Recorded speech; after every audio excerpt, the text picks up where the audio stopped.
त्या ठिकाणी एक नवीन टॉपिक जो असणार आहे केमोथेरपेटिक एजंट म्हटला किंवा अँटी मायक्रोबियल एजंट म्हटला तो असणार आहे अँटी लेप्रोटिक ड्रग. तर अतिशय छोटा टॉपिक आहे.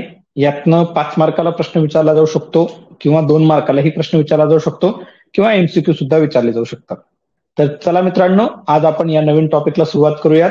तर अँटी लेप्रोटिक ड्रग हे ड्रग समजून घेण्यापूर्वी आपल्याला हे ड्रग आपण कुठल्या डिसीजमध्ये वापरणार आहोत, तर आपण हे ड्रग्स जे असणार आहेत हे आपण त्या ठिकाणी लेप्रेसी मध्ये वापरणार आहोत. ठीक आहे ना. मग हा जो काही लेप्रेसी आजार असणार आहे याच्या मागे जो काही पॉझिटिव्ह ऑर्गॅनिझम असणार आहे हा असणार आहे मायकोबॅक्टेरियम लेप्री. तर मायकोबॅक्टेरियम लेप्री हा जो काही बॅक्टेरिया असणार आहे हा आपल्याला इंट्रासेल्युलरलीच पाहायला मिळतो. आणि एक दुसरी गोष्ट रिगार्डिंग मायकोबॅक्टेरियम लेप्री, याची जी काही ग्रोथ असते ही खूप स्लोली आपल्याला होत असताना पाहायला मिळते. जसं आपण ट्युबरक्युलोसिसची पण पाहिली की ट्युबरक्युलर बॅसिला जे असणार आहेत हे काही त्या ठिकाणी फास्ट किंवा रॅपिड मल्टिप्लाइंग बॅसिला असणार आहेत, काही इंटरमिटंटली त्या ठिकाणी मल्टिप्लाय होणार आहेत किंवा ग्रो होणार आहेत, आणि काही जे असणार आहेत हे स्लो मल्टिप्लाइंग असणार आहेत आणि काही डॉर्मंट फेजमध्ये आपल्याला पाहायला मिळतात. परंतु हे जे काही मायकोबॅक्टेरियम लेप्री असणार आहेत, हे जे काही बॅक्टेरिया असणार आहेत, बॅसिला असणार आहेत, यांची जी काही ग्रोथ असते ही खूप स्लोली आपल्याला पाहायला मिळत असते. आणि हेच ते कारण होतं मित्रांनो की या ठिकाणी लेप्रेसी या आजाराचे लक्षणं असलेले किंवा तो आजार खूप अगोदरपासून आपल्याला त्या ठिकाणी पाहायला मिळत होता लोकांमध्ये. परंतु खूप अगोदरपासून त्याचे लक्षणं, तो आजार त्या ठिकाणी माहीत असून सुद्धा याची जी काही ट्रीटमेंट होती ही आपल्याला बऱ्याच उशिराने त्या ठिकाणी मिळताना पाहायला मिळाली. आणि याच्या कंपॅरिझन मध्ये जर का आपण त्या ठिकाणी मायकोबॅक्टेरियम ट्युबरक्युलीमुळे जो काही ट्युबरक्युलोसिस होत असतो तर याचे लक्षणं आणि आजार हा आपल्याला नंतरच्या काळात माहिती पडला. परंतु त्याच्या अगेन्स्टची जी काही थेरपी असणार आहे ती आपल्याला या मायकोबॅक्टेरियम लेप्रीच्या अगेन्स्ट जी काही आपण अँटी लेप्रोटिक थेरपी वापरतो त्याच्या अगोदर आपल्याला ट्युबरक्युलर थेरपी त्या ठिकाणी माहिती मिळाली. याच्या मागचं कारणच ते होतं की हा जो काही मायकोबॅक्टेरियम लेप्री असणार आहे हा खूप स्लोली त्या ठिकाणी त्याची ग्रोथ आपल्याला होताना पाहायला मिळत असते या कारणामुळे. तसंच मायकोबॅक्टेरियम लेप्रीचं सगळ्यात पहिले त्या ठिकाणी आयसोलेशन किंवा त्या बॅक्टेरियाचं आयडेंटिफिकेशन हे हॅन्सन साहेबांनी केल्या कारणामुळे या आजाराला हॅन्सन्स डिसीज असं सुद्धा म्हटलं जात असतं. हॅन्सन्स डिसीज असं सुद्धा म्हटलं जात असतं. ठीक आहे. आणि हा जो काही लेप्रेसी हा आजार असणार आहे या लेप्रेसीचे त्या ठिकाणी आपल्याला पूर्वीच्या काळी चाउल मोगरा ऑइल जे असायचं या चाउल मोगरा ऑइलचा आपल्या त्या ठिकाणी ऍज अ अँटी लेप्रेटिक ड्रग म्हणून वापर केला जात असायचा. परंतु जेव्हा या ठिकाणी हे अँटी लेप्रेटिक ड्रग्सचं संशोधन झालं, हा लेप्रेसी जसा ट्युबरक्युलोसिस पूर्वीच्या काळी इनक्युरेबल डिसीज होता त्याचप्रमाणे हा लेप्रेसी सुद्धा त्या ठिकाणी इनक्युरेबल डिसीज होता. आणि मात्र जसं अँटी ट्युबरक्युलर ड्रग्स आल्या कारणामुळे आपल्याला ट्युबरक्युलोसिस मध्ये त्या ठिकाणी जी काही मॉर्टॅलिटी आपल्याला होताना पाहायला मिळत होती ती कुठं ना कुठं थांबताना आपल्याला पाहायला मिळाली. अगदी त्याच पद्धतीने अँटी लेप्रेटिक ड्रग्सची जसं त्या ठिकाणी इन्व्हेन्शन झालं तेव्हापासून लेप्रेसी सुद्धा हा त्या ठिकाणी क्युरेबल डिसीज झालेला आहे. परंतु असं जरी असलं तरी लेप्रेसी हा वर्ल्ड वाईड बऱ्याच प्रमाणात आपल्याला पाहायला मिळतो. त्यातल्या त्यात आपल्या भारतामध्ये लेप्रेसीचे भरपूरसे पेशंट आपल्याला पाहायला मिळतात. साधारणतः 2015-16 या साली भारतामध्ये 1.25 लाखापेक्षा जास्त लेप्रेसीचे पेशंट आपल्याला पाहायला मिळत होते. आणि त्यातल्या त्यात 50% जे काही पेशंट होते हे लेप्रोमॅटस लेप्रेसीचे आपल्याला पाहायला मिळत होते. तर मित्रांनो, सांगायचा विषय असा आहे की लेप्रेसी हा जो काही आजार आहे हा भरपूर आपल्याला त्या ठिकाणी आहे आपल्या एरियामध्ये असं आपण कन्सिडर करू. मग याचे लक्षणं काय असणार आहेत, तर याचे लक्षणं सगळ्यात महत्वाचं आपल्याला पाहायला मिळतात की हायपोपिगमेंटेड पॅचेस आपल्याला त्या ठिकाणी पाहायला मिळणार आहेत. मग ते हायपोपिगमेंटेड पॅचेस आपल्याला शरीरावर कुठेही पाहायला मिळू शकतात. परंतु legs, buttocks, abdomen, arms, nose, ear, chin या ठिकाणी हे आपल्याला हायपोपिगमेंटेड पॅचेस पाहायला मिळते. म्हणजे कुठं पायांवर पाहायला मिळेल, हातांवर पाहायला मिळेल, ॲब्डोमेनवर पाहायला मिळेल, बटक्सवर पाहायला मिळेल, त्याच्यानंतर नाकावर, कानांवर, चीन्सवर किंवा या ठिकाणी भागात पाठीवर कुठेही पाहायला मिळू शकतात. हे हायपोपिगमेंटेड पॅचेस असणार आहेत. हायपोपिगमेंटेड पॅचेस म्हणजे काय की आता आपल्याकडे 2-3 प्रकारचे त्या ठिकाणी लोक पाहायला मिळतात. काही खूप गोरे असतील, काही सावळे असतील माझ्यासारखे, आणि काही त्याला म्हणू आपण दोघांच्या मधले असणार आहेत. ठीक आहे. तर असे 3 प्रकार आपल्याला पाहायला मिळतात. तर यांची जे काही स्किन टोन असणार आहे, आता समजून घ्या ही जी काही स्किन असणार आहे माझी, हा स्किन टोन जो असणार आहे तर याच्यात उगाच कुठेतरी एखादा असा काही एरिया असणार आहे मित्रांनो की त्या ठिकाणी हा एवढा तर नसतो परंतु याच्यापेक्षा छोटा असतो. एवढ्या एरियातली जी काही स्किन असणार आहे तिचं पिगमेंटेशन कमी झालेलं आपल्याला पाहायला मिळतं. त्याला आपल्याला म्हणायचं हायपोपिगमेंटेड पॅच म्हणायचं असणार आहे. आणि या हायपोपिगमेंटेड पॅचचं वैशिष्ट्य असं असणार आहे की या ठिकाणी ज्यावेळेस आपण निडल प्रिक करणार आहोत तर त्या ठिकाणी सेन्सेशन आपल्याला लॉस झालेलं पाहायला मिळतं. त्या अशा प्रकारच्या त्या लिजन्सला आपण अनॅस्थेटिक पॅच असं म्हणणार आहोत. म्हणजे त्या ठिकाणी आपल्याला सेन्सेशन होत नाही. Many of the patients belong to such kind of lesions. आणि यानंतर काही पेशंटमध्ये आपल्याला म्हणजे याचं जे काही प्रेझेंटेशन असणार आहे लेप्रसीचं यामध्ये खास करून स्किन, म्युकस मेम्ब्रेन आणि नर्व्ह ह्या 3 गोष्टी आपल्याला इन्व्हॉल्व्ह असलेल्या पाहायला मिळतात. कुठं कुठं आपल्याला याचे लिजन्स पाहायला मिळणार आहेत किंवा इन्व्हॉल्वमेंट कसली कसली असणार आहे तर आपल्या शरीरातली जी काही स्किन असणार आहे स्किन, त्यानंतर म्युकस मेम्ब्रेन आणि नर्व्ह यांची इन्व्हॉल्वमेंट आपल्याला लेप्रसीमध्ये असताना पाहायला मिळते. आणि मग ह्या ज्या काही लिजन्स असणार आहेत ह्या आपल्याला त्याच्यात वेगवेगळे प्रकार सुद्धा पाहायला मिळतील मित्रांनो. आणि त्यांच्या बेसिसवर लेप्रसीचे त्या ठिकाणी मुख्य 2 प्रकार आपल्याला पाहायला मिळतात. तर मग ते मुख्य 2 प्रकार कुठले कुठले असणार आहेत हे आपण अगोदर समजून घेऊयात. आजचा टॉपिक हा खूप सोपा आहे, परीक्षेच्या दृष्टीनेही महत्वाचा आहे, एमसीक्यूच्या दृष्टीनेही महत्वाचा आहे आणि ओरलच्या दृष्टीनेही महत्वाचा आहे. तर चला मित्रांनो, लेप्रसीचे त्या ठिकाणी मुख्य 2 प्रकार आपल्याला पाहायला मिळतात. पहिला जो काही प्रकार असणार आहे त्याचं नाव असणार आहे ट्युबरक्युलॉइड लेप्रसी.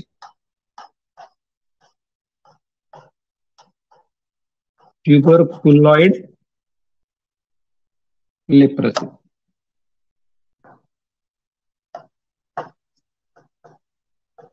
आणि दुसरा जो काही प्रकार असणार आहे तो असणार आहे लेप्रोमॅटस लेप्रसी. ठीक आहे. मग या ठिकाणी हे जे काही ट्युबरक्युलॉइड लेप्रसी असणार आहे या ट्युबरक्युलॉइड लेप्रसीमध्ये आपल्याला त्या ठिकाणी ज्या काही लिजन्स असणार आहेत, नंबर ऑफ लिजन्स जे असणार आहेत या आपल्याला कमी पाहायला मिळतात. नंबर ऑफ लिजन्स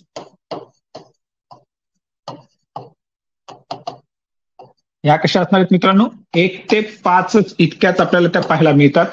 मात्र लेप्रोमॅटस लेप्रसीमध्ये ज्या काही नंबर ऑफ लिजन्स असणार आहेत त्या मोर दॅन 6 असणार आहेत. 6 किंवा 6 पेक्षा जास्त अशा आपल्याला लेप्रोमॅटस लेप्रसीमध्ये लिजन्स पाहायला मिळतात. आणि हे जे काही ट्युबरक्युलॉइड लेप्रसी असणार आहे या लिजन्समध्ये किंवा यांची ज्यावेळेस आपण बायोप्सी करणार आहोत, या लिजन्सची ज्यावेळेस आपण त्या ठिकाणी बायोप्सी करत असतो त्यावेळेस आपल्याला त्या ठिकाणी बॅसिलाय जो असणार आहे, बॅसिलाय कुठला आहे आपल्या या ठिकाणी मायकोबॅक्टेरियम लेप्री, हा आपल्याला रेअरली पाहायला मिळतो. रेअरली सीन म्हणजे ज्यावेळेस बायोप्सी केली जाईल त्यावेळेस आपल्याला हा बॅसिलाय रेअरली पाहायला मिळेल. तर मिळाला तर फार क्वचित त्या ठिकाणी फ्यू बॅसिलाय पाहायला मिळतील किंवा आपल्याला थोडेफारच बॅसिलाय पाहायला मिळणार आहेत. परंतु लेप्रोमॅटस लेप्रेसीच्या पेशंटमध्ये ज्यावेळेस आपण या ठिकाणी त्यांची बायोप्सी वगैरे करणार आहोत त्यावेळेस आपल्याला नंबर ऑफ बॅसिलाय जे असणार आहेत हे काय मित्रांनो बायोप्सीमध्ये नंबर ऑफ बॅसिलाय आपण या ठिकाणी म्हणू नंबर ऑफ बॅसिलाय. तर या ठिकाणी नंबर ऑफ बॅसिलाय आपल्याला रेअरली पाहायला मिळतील, मिळाले तर थोडेफारच पाहायला मिळतील. मात्र लेप्रोमॅटस लेप्रेसीमध्ये ह्या ज्या काही लिजन्स असतील त्या ठिकाणी आपल्याला मल्टिपल बॅसिलाय पाहायला मिळणार आहेत. मल्टिपल भरपूर प्रमाणात बॅसिलाय आपल्याला त्या ठिकाणी पाहायला मिळतात.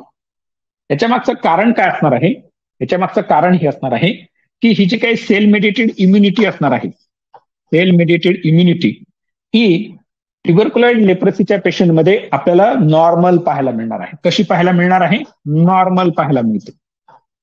मात्र लेप्रोमॅटस लेप्रसीच्या पेशंटमध्ये सेल मेडिएटेड इम्युनिटी जी असणार आहे ही आपल्याला अबसेंट असताना पाहायला मिळते. ठीक आहे. म्हणून या ठिकाणी एक गोष्ट नीट समजून घ्या की हा जो काही लेप्रोमॅटस लेप्रसी आणि ट्युबरक्युलॉइड लेप्रसी असणार आहे, जर का एवढ्या तुम्ही इतक्याच जरी त्या ठिकाणी हे फीचर्स पाहिले तर तुम्हाला या ठिकाणी आता एक प्रश्न विचारेल त्याचं उत्तर तुम्हाला लगेच देता येणार आहे. सुरुवातीला लक्षात घ्या की नंबर ऑफ लिजन्स ट्युबरक्युलॉइड लेप्रसीमध्ये हे कमी असणार आहेत आणि लेप्रोमॅटस लेप्रसीमध्ये नंबर ऑफ लिजन्स हे आपल्याला जास्त पाहायला मिळतील. म्हणजे 6 पेक्षा जास्त 1 ते 5 लिजन्स आपल्याला ट्युबरक्युलॉइड लेप्रसीमध्ये पाहायला मिळतील. आणि त्या ज्या काही लिजन्स असणार आहेत या ठिकाणी ज्यावेळेस आपण बायोप्सी वगैरे करणार आहोत तर त्यावेळेस आपल्याला ते जे काही बॅसिले असणार आहेत हे आपल्याला रेअरली त्या ठिकाणी सापडणार आहेत. मात्र लेप्रोमॅटस लेप्रसीमध्ये बॅसिले आपल्याला भरपूर पाहायला मिळतील. सेल मेडिएटेड इम्युनिटी या ठिकाणी आपल्याला नॉर्मल पाहायला मिळते in case of tubercular leprosy. मात्र in case of lepromatous leprosy cell mediated immunity ही अबसेंट असणार आहे. मग यावरनं मला तुम्ही सांगा की ह्या दोन्ही प्रकारचे जे काही लेप्रसीचे टाईप असणार आहेत यांच्यातला इन्फेक्शियस कुठला प्रकार असणार आहे, इन्फेक्शियस डिसीज कुठला असणार आहे, म्हणजे टाईप कुठला असणार आहे, ट्युबरक्युलर लेप्रसी किंवा लेप्रोमॅटस लेप्रसी. तर ऑब्व्हियसली मित्रांनो हा जो काही ट्युबरक्युलर लेप्रसी हा जो असणार आहे हा लेस इन्फेक्शियस असणार आहे, लेस इन्फेक्शियस असणार आहे. आणि हा जो काही लेप्रोमॅटस लेप्रसी असणार आहे हा मोर इन्फेक्शियस असताना आपल्याला पाहायला मिळतो. याच्या मागचं कारण काय असणार आहे मित्रांनो, याच्या मागचं कारण हे असणार आहे की या ठिकाणी सेल मेडिएटेड इम्युनिटी जी असणार आहे ट्युबरक्युलर लेप्रसीमध्ये ही आपल्याला त्या ठिकाणी नॉर्मल असलेली पाहायला मिळते. आणि ज्या काही लिजन्स असणार आहेत त्या पण आपल्याला कमी पाहायला मिळतात. आणि त्या लिजन्समध्ये जे काही बॅसिला असणार आहेत ते पण आपल्याला फार कमी किंवा काही व्यवस्थित सापडत सुद्धा नाही. या कारणाकरता ट्युबरक्युलर लेप्रसी ही लेस इन्फेक्शियस असणार आहे आणि लेप्रोमॅटस लेप्रसी ही मोर इन्फेक्शियस असणार आहे. यानंतर या दोघांमध्ये अजून आपल्याला काही डिफरन्स पाहायचे असणार आहेत ते मी आता पुढच्या पेजवर घेतो. या ठिकाणी फक्त आता शॉर्टकटमध्ये लिहितो ट्युबरक्युलर लेप्रसी आणि लेप्रोमॅटस लेप्रसी. ठीक आहे. तर आतापर्यंत आपण जे काही पाहिलं यानंतर गोष्ट अशी असते की ट्युबरक्युलर लेप्रसीमध्ये सेल मेडिएटेड इम्युनिटी ही नॉर्मल असणार आहे किंवा ती आपल्याला प्रेझेंट पाहायला मिळते. या कारणामुळे त्या पेशंटच्या शरीरातले जे काही टी लिम्फोसाइट्स असणार आहेत किंवा टी सेल्स असणार आहेत यांचं रूपांतर यांच्यापासून आपल्याला त्या ठिकाणी ग्रॅन्युलोमॅटस फॉर्मेशन आपल्याला होताना पाहायला मिळतो. आणि हा ग्रॅन्युलोमा फॉर्मेशन झाल्या कारणामुळे जी काही लेप्रोमाइन टेस्ट असणार आहे, लेप्रोमिन टेस्ट असणार आहे, ही लेप्रोमिन टेस्ट म्हणजे कशी, जशी ट्युबरक्युलिन टेस्ट असते ट्युबरक्युलोसिस मध्ये आपण करत असतो तशी ही लेप्रोमिन टेस्ट असणार आहे. ही आपल्याला ट्युबरक्युलर लेप्रसीमध्ये पॉझिटिव्ह येताना पाहायला मिळणार आहे. आणि लेप्रोमॅटस लेप्रसीमध्ये सेल मेडिएटेड इम्युनिटी अफेक्टेड असणार आहे. या कारणामुळे इथं टी सेलचं काम आपल्याला पाहायला मिळणार नाही. यामुळे लेप्रोमॅटस लेप्रसीमध्ये ग्रॅन्युलोमास फॉर्मेशन होणार नाही. आणि या कारणामुळे लेप्रोमाइन टेस्ट जी असणार आहे ही लेप्रोमॅटस लेप्रसीमध्ये निगेटिव्ह येणार आहे. नीट समजून घ्या का पॉझिटिव्ह का निगेटिव्ह. तर या ठिकाणी ही सेल मेडिएटेड इम्युनिटी आपल्याला इंटॅक्ट पाहायला मिळते in case of tubercular leprosy. यामुळे ट्युबरक्युलर लेप्रसीच्या टी वरनं लक्षात ठेवायचं की टी सेल्स जे असणार आहेत यांच्यापासून आपल्याला त्या ठिकाणी ग्रॅन्युलोमास फॉर्मेशन होताना पाहायला मिळतात. आणि हे ग्रॅन्युलोमा फॉर्मेशन आपल्याला ट्युबरक्युलर लेप्रसीमध्ये होताना पाहायला मिळतील. या कारणामुळे लेप्रोमिन टेस्ट जी असणार आहे ती आपल्याला ट्युबरक्युलर लेप्रसीमध्ये पॉझिटिव्ह येताना पाहायला मिळेल आणि इकडे ती आपल्याला निगेटिव्ह येताना पाहायला मिळणार आहे. ठीक आहे. यानंतर या ठिकाणी इन केस ऑफ ट्युबरक्युलर लेप्रसीमध्ये जे काही नर्व इन्व्हॉल्वमेंट असणार आहे, नर्व इन्व्हॉल्वमेंट ही आपल्याला एखाद किंवा एक पण नर्व त्या ठिकाणी इन्व्हॉल्व नसलेली पाहायला मिळते. No nerve or one nerve involvement आपल्याला पाहायला मिळणार आहे. परंतु लेप्रोमॅटस लेप्रसीमध्ये more than one nerve involve असणार आहे. More than one nerve involve आपल्याला तिची इन्व्हॉल्वमेंट किंवा टेंडरनेस किंवा थिकनेस आपल्याला तिचा पाहायला मिळत असतो. तर तो असणार आहे लेप्रोमॅटस लेप्रसी. त्यासोबत या ठिकाणी हे जे काही ट्युबरक्युलर लेप्रसीचे लिजन्स असणार आहेत ह्या बऱ्याच वेळा आपल्याला नंबर ऑफ त्यांच्या कमी असल्या कारणामुळे ते आपल्याला काही वेळेस युनिलॅटरली पाहायला मिळू शकतात विथ फ्यू बॅसिलाय. बॅसिलाय थोडेसेच असणार आहेत त्यांच्यात. मात्र लेप्रोमॅटस लेप्रसीमध्ये लिजन्स जे असणार आहेत ह्या बायलॅटरली प्रेझेंट असणार आहेत विथ मल्टिपल बॅसिलाय. इथे ते मल्टिपल बॅसिलाय आपल्याला पाहायला मिळणार आहे.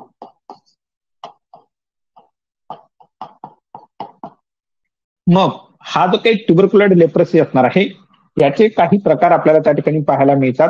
परंतु ते प्रकार समजून घेण्यापूर्वी या ठिकाणी या ट्युबरक्युलर लेप्रसीला एक वेगळं अजून नाव आपल्याला पाहायला मिळतं आणि ते जे नाव असणार आहे ते असणार आहे पॉसिबॅसिलरी लेप्रसी.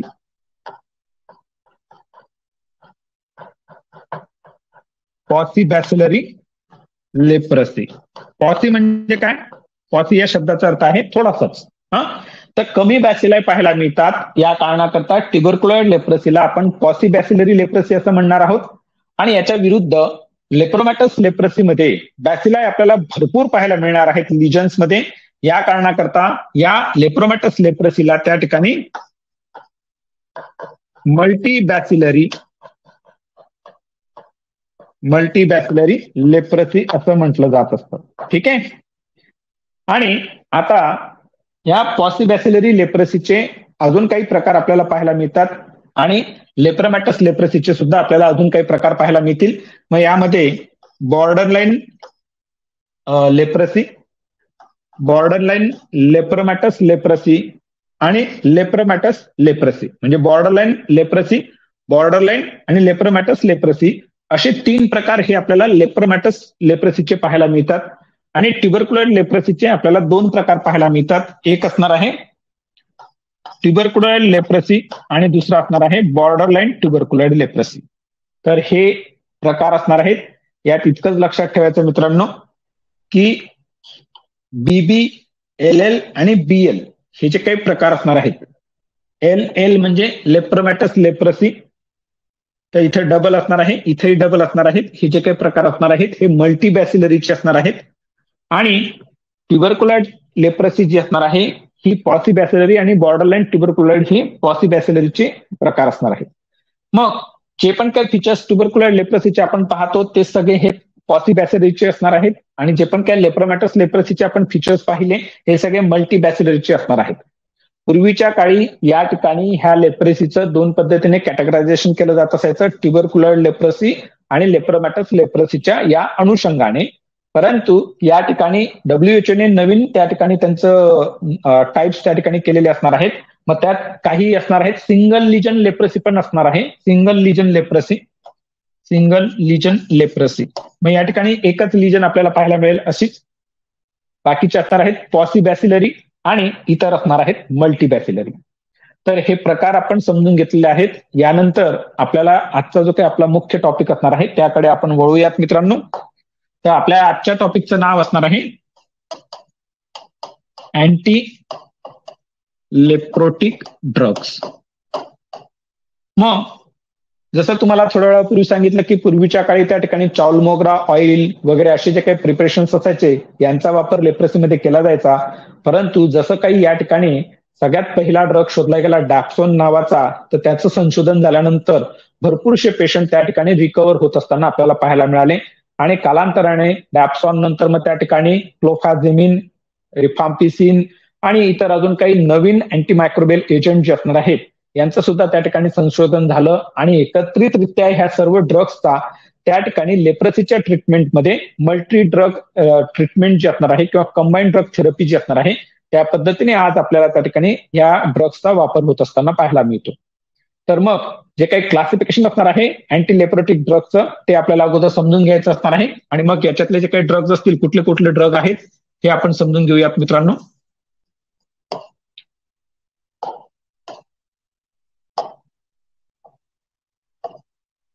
तर पहिला जो काही असणार आहे ग्रुप तो असणार आहे सल्फोन.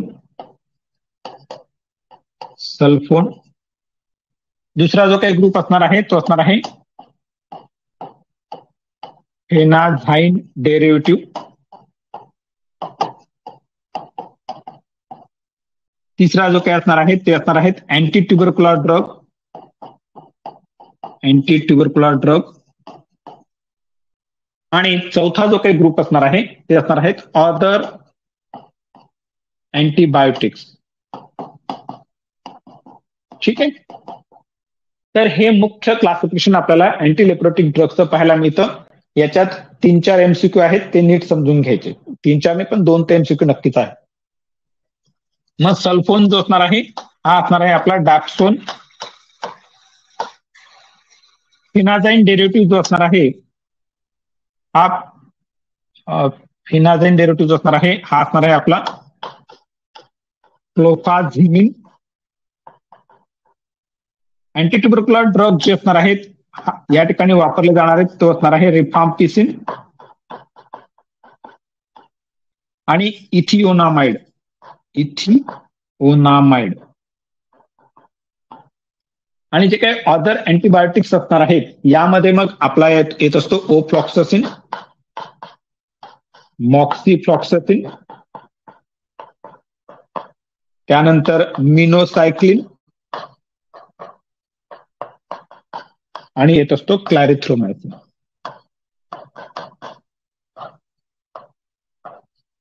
ठीक आहे. तर या ठिकाणी एमसीक्यू कसे विचारले जातात की which of following anti tubercular drug are use to treat the leprosy, किंवा ते लेप्रसीच्या अगेन्स्ट आपल्याला इफेक्टिव्ह असलेलं पाहायला मिळतात. मग आता त्या ठिकाणी आपल्याला एक एमसीक्यू विचारला जाऊ शकतो. मग त्या ठिकाणी मुद्दाम रिफाम्पिसिन सोडून देतात आणि उरलेले जे काही आयसोनायाझाइड, त्याच्यानंतर पायराजिनामाइड, इथाम्बुटॉल आणि इथिओनामाइड असं त्या ठिकाणी तुम्हाला ऑप्शन्स देतील. आणि इथिओनामाइडशी आपला फारसा काही संबंध येत नसल्या कारणामुळे मग आपल्याला असं वाटतं की अँटीट्युबरक्युलर ड्रग म्हटल्यानंतर फर्स्ट रेजिमेंटचे जे काही अँटीट्युबरक्युलर ड्रग्ज असतील यांच्यापैकीच एक कुठला तरी असेल, आणि त्यातल्या त्यात आपल्या जवळचा परिचयाचा असतो मग आयसोनायाझाइड, आणि मग आपण आयसोनायाझाइडला त्या ठिकाणी करेक्ट आन्सर त्या ठिकाणी चूज करत असतो. परंतु मित्रांनो लक्षात असू द्या, अँटीट्युबरक्युलर ड्रग हे जे काही असणार आहेत हा फक्त रिफाम्पिसिन आणि इथिओनामाइड हे दोनच ड्रग त्या ठिकाणी लेप्रसीच्या ट्रीटमेंटमध्ये वापरले जाणार आहेत. ठीक आहे. तर कन्फ्युजन होऊ द्यायचं नाही. ठीक आहे. यानंतर दुसरा 2-3 एमसीक्यू आपल्याला या ठिकाणी असे पाहायला मिळतात की which of the following tetracycline is use for the treatment of leprosy. तर मग त्या ठिकाणी हा फक्त मिनोसायक्लिन हा एकमेव ड्रग येणार आहे. जे काही टेट्रासायक्लिन्स आपण पाहतो म्हणजे आपल्याकडे त्या ठिकाणी टेट्रासायक्लिन, ऑक्सिटेट्रासायक्लिन, डेमेक्लोसायक्लिन, डॉक्सीसायक्लिन आणि त्यानंतर मिनोसायक्लिन हे आपले त्या ठिकाणी टेट्रासायक्लिन्सचे एक्झाम्पल्स आहेत. मग या ठिकाणी आपली गडबड काय होऊन जाते की आपल्याला सगळ्यांना डॉक्सीसायक्लिन हा खूप त्या ठिकाणी परिचित असतो. मग आपण त्या ठिकाणी डॉक्सीसायक्लिन निवडतो, तर उत्तर चुकून जाईल. तर त्यावेळेस मित्रांनो लक्षात असू द्या, मिनोसायक्लिन हा ड्रग असणार आहे की जो लेप्रसीमध्ये वापरला जाणार आहे. आणि त्यानंतर क्लॅरिथ्रोमायसिनचाही त्या ठिकाणी हा एकमेव मॅक्रोलाइड एजंट असणार आहे. क्लॅरिथ्रोमायसिन हा एकमेव मॅक्रोलाइड एजंट असणार आहे की तो लेप्रसीच्या ट्रीटमेंटमध्ये वापरला जातो. तसंच काल परवा आपण त्या ठिकाणी अजून पाहिलं की क्लॅरिथ्रोमायसिन हा ट्युबरक्युलोसिसच्या जे काही HDR टीबीचे पेशंट असणार आहेत किंवा MDR टीबीचे पेशंट असणार आहेत यांच्यामध्ये सुद्धा आपण क्लॅरिथ्रोमायसिन वापरलेला आहे, किंवा त्याचा वापर आपण मायकोबॅक्टेरियम इव्हियम कॉम्प्लेक्स मध्ये सुद्धा करू शकतो. तर हा क्लॅरिथ्रोमायसिन त्या दृष्टिकोनातून लक्षात ठेवायचा. तर हे 2-3 एमसीक्यू आपल्याला या ठिकाणी विचारले जातात. यापैकी मित्रांनो आपला ओफ्लॉक्सासिन आणि मॉक्सिफ्लॉक्सासिन हे फ्युरोक्विनिलोन्स आहेत, आणि यांच्या संदर्भात आपण जी काही चर्चा करणार आहोत, आपलं जे काही शेवटचं लेक्चर असेल हे फ्युरोक्विनिलोन्सवर असणार आहे. त्या दिवशी आपण यांच्या बाबतीत डिटेलमध्ये चर्चा करू. त्यानंतर आपले मिनोसायक्लिन हा जो काही ड्रग असणार आहे, दीज आर द टेट्रासायक्लिन्स, यांच्या संदर्भात आपली चर्चा झालेली आहे की ते बॅक्टेरियोस्टॅटिक इफेक्ट प्रोड्यूस करतात. Isn't it? Tetracyclines are going to produce the static effect. Clarithromycin हे मॅक्रोलाइड एजंट्स आहेत, ते सायडल इफेक्ट प्रोड्यूस करतात, हे पण आपण यापूर्वी चर्चा केलेली आहे. त्यानंतर काही दिवसांपूर्वी रिफाम्पिसिनच्या संदर्भातच आपण चर्चा झालेली आहे की रिफाम्पिसिन हा मायकोबॅक्टेरियमच्या अगेन्स्ट पोटेंट ट्युबरक्युलोसायडल जशी ऍक्शन आपल्याला पाहायला मिळते, त्याच पद्धतीने या ठिकाणी पोटेंट लेप्रोसायडल ऍक्शन आपल्याला पाहायला मिळणार आहे रिफाम्पिसिनची. त्याच पद्धतीने इथिओनामाइड सुद्धा हा त्या ठिकाणी सायडल इफेक्ट प्रोड्यूस करतो, परंतु मात्र तो खूप एक्सपेन्सिव्ह असणार आहे आणि त्याचे त्या ठिकाणी आपण म्हणू की साईड इफेक्ट प्रोफाईल जो असणार आहे हा आपल्याला थोडा जास्त पाहायला मिळतो. या कारणाकरता इथिओनामाइड इतका वापरला जाणार नाहीये, परंतु रिफाम्पिसिन हा खूप जास्त प्रमाणात वापरला जातो. मग उरले जे काही 2 ड्रग आहेत तो असणार आहे डॅप्सोन आणि क्लोफाझिमिन, हे आज आपल्याला या ठिकाणी समजून घ्यायचे असणार आहे. तर चला मित्रांनो, खूप सोपे ड्रग आहेत. यानंतर आपल्याला प्रश्न 5 मार्काला विचारला जाऊ शकतो की right the what we can say the treatment regimen of anti लेप्रसीच्या ट्रीटमेंटमध्ये कुठल्या प्रकारचे ड्रग्स आपल्याला वापरता येणार आहेत, त्यांचे कॉम्बिनेशन कसे असणार आहेत याच्यावर प्रश्न विचारला जाऊ शकतो. किंवा लेप्रा रिॲक्शन विचारले जाते 2 मार्काला, तर ते पण आपल्याला समजून घ्यायचं असणार आहे. तर हा व्हिडिओ कम्प्लीट पहा, पूर्णपणे नीट समजून घ्या. ठीक आहे ना. मग सगळ्यात पहिला जो काही आपला ड्रग असणार आहे या ठिकाणी हा असणार आहे डॅप्सोन.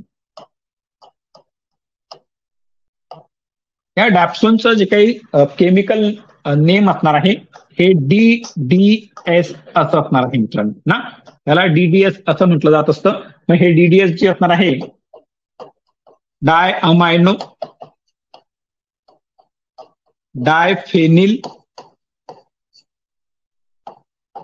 सल्फोन, हे असं त्याचं केमिकल नेम असणार आहे. काय आहे हे? It is a chemical name. ठीक आहे ना. परीक्षेत आपल्याला समजा इन केस डॅप्सोन विचारला गेला तर हे अशा पद्धतीने नुसतं डीडीएस लिहू नका, त्या ठिकाणी हे नाव लिहायचं डाय अमायनो डायफेनिल सल्फोन असणार आहे. मग हा जो काही डॅप्सोन असणार आहे हा सगळ्यात स्वस्त, ओल्डेस्ट, कॉमनली युज्ड ड्रग असणार आहे. लेप्रेसीमध्ये त्याचा वापर केला जात असतो. खूप जुना ड्रग आहे, पहिल्यापासून त्या ठिकाणी डॅप्सोनचा वापर होतोय.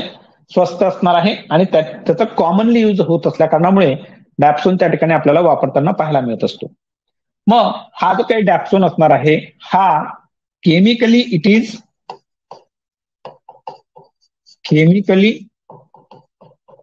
Is related to sulphonamides.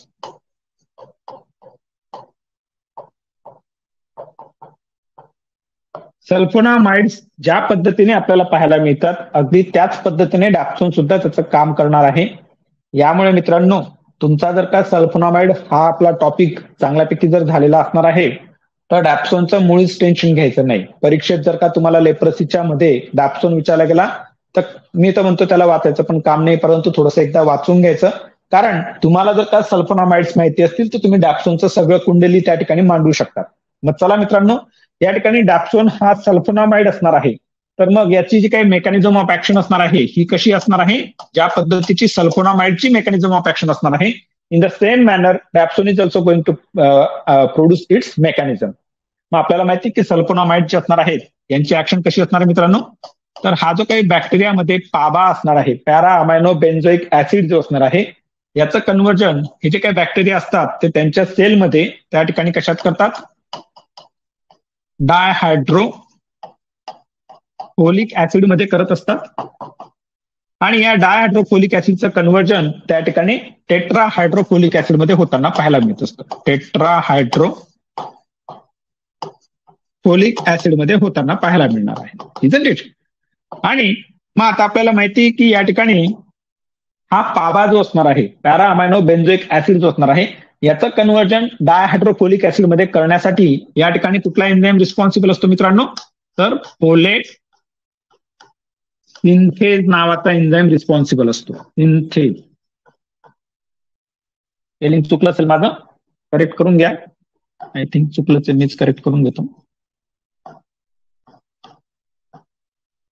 Folate synthase नावाचा तो एन्झाईम असणार आहे की तो पाबाचं कन्व्हर्जन डायहायड्रोफोलिक ऍसिड मध्ये करतो. आणि या डायहायड्रोफोलिक ऍसिडचं कन्व्हर्जन जे काही टेट्राहायड्रोफोलिक ऍसिड मध्ये होणार आहे यासाठी आपण या ठिकाणी म्हणजे आपण नाही, बॅक्टेरिया कुठला एन्झाईम वापरतो? तर डायहायड्रोफोलेट रिडक्टेज एन्झाईम जो असणार आहे या एन्झाईम द्वारा बॅक्टेरिया या डायहायड्रोफोलिक ऍसिडचं कन्व्हर्जन त्या ठिकाणी टेट्राहायड्रोफोलिक ऍसिड मध्ये करणार आहे. मग सिंपल मित्रांनो, आपले सल्फोनामाइड या दोन एन्झाईम्स पैकी कुठल्या एन्झाईम्सला त्या ठिकाणी बाइंड होतील आणि कुठल्या एन्झाईमला ते इनिबिट करतील? फोलेट सिंथेजला बाइंड होतील का डायहायड्रोफोलेट रिडक्टेजला बाइंड होतील? तर हे फोलेट सिंथेजला बाइंड होतील. आणि हा डॅप्सोन त्या ठिकाणी ह्या फोलेट सिंथेजला बाइंड होऊन इनहिबिट करणार आहे. आणि हा इनहिबिट झाल्या कारणामुळे या ठिकाणी मग आपल्याला ते जे काही मायकोबॅक्टेरियम लेप्रेसीचे बॅसिला असणार आहेत त्यांच्यामध्ये फोलिक ऍसिड सिंथेसिस होत नाही. आणि या कारणामुळे मित्रांनो ज्या पद्धतीने सल्फोनामाइड्स हे त्यांची ऍक्शन काय प्रोड्यूस करतात? आर सल्फोनामाइड्स आर बॅक्टेरियोस्टॅटिक और बॅक्टेरियोसाइडल. तर सल्फोनामाइड्स हे आपले पहिले ड्रग आपण किमोथेरपी मधले शिकलो आहोत, अभ्यास केलेला आहे. तर they are the bacteriostatic. Isn't it? तर मग या ठिकाणी हा जो काही डॅप्सोन असणार आहे हा पण या ठिकाणी स्टॅटिक इफेक्ट प्रोड्यूस करणार आहे. त्या इफेक्टला आपण म्हणू लेप्रोस्टॅटिक इफेक्ट. ठीक आहे? तर ही इतकी सोपीशी मेकॅनिझम ऑफ ऍक्शन असणार आहे डॅप्सोनची. Isn't it? परंतु आता गोष्ट अशी आहे की सल्फोनामाइड्स आपण वेगवेगळ्या प्रकारच्या त्या ज्या काही ऑर्गॅनिझम्स असणार आहेत यांच्यामध्ये आपण ते वापरतोय. परंतु या ठिकाणी डॅप्सोन जो असणार आहे हा आपण लेप्रोसीमध्ये ज्यावेळेस वापरणार आहोत त्यावेळेस त्याचं लो कॉन्सन्ट्रेशन मध्ये किंवा लो डोस मध्येच आपल्याला त्या ठिकाणी त्याचे इफेक्ट पाहायला मिळतात. म्हणून त्याचा वापर आपण लो डोस मध्ये करत असतो. आणि लो डोसला या ठिकाणी मायकोबॅक्टेरियम लेप्रीमध्ये जे काही हे एन्झाईम्स असणार आहेत त्यांच्या बाबतची जी काही ॲफिनिटी असणार आहे ती पण आपल्याला सफिशियंट पाहायला मिळते. मात्र इतर जे काही त्या ठिकाणी सल्फोनामाइड सेन्सिटिव्ह बॅसिला आपल्याला पाहायला मिळतात इजंट इट. तर सल्फोनामाइड सेन्सिटिव्ह बॅसिला जी असणार आहेत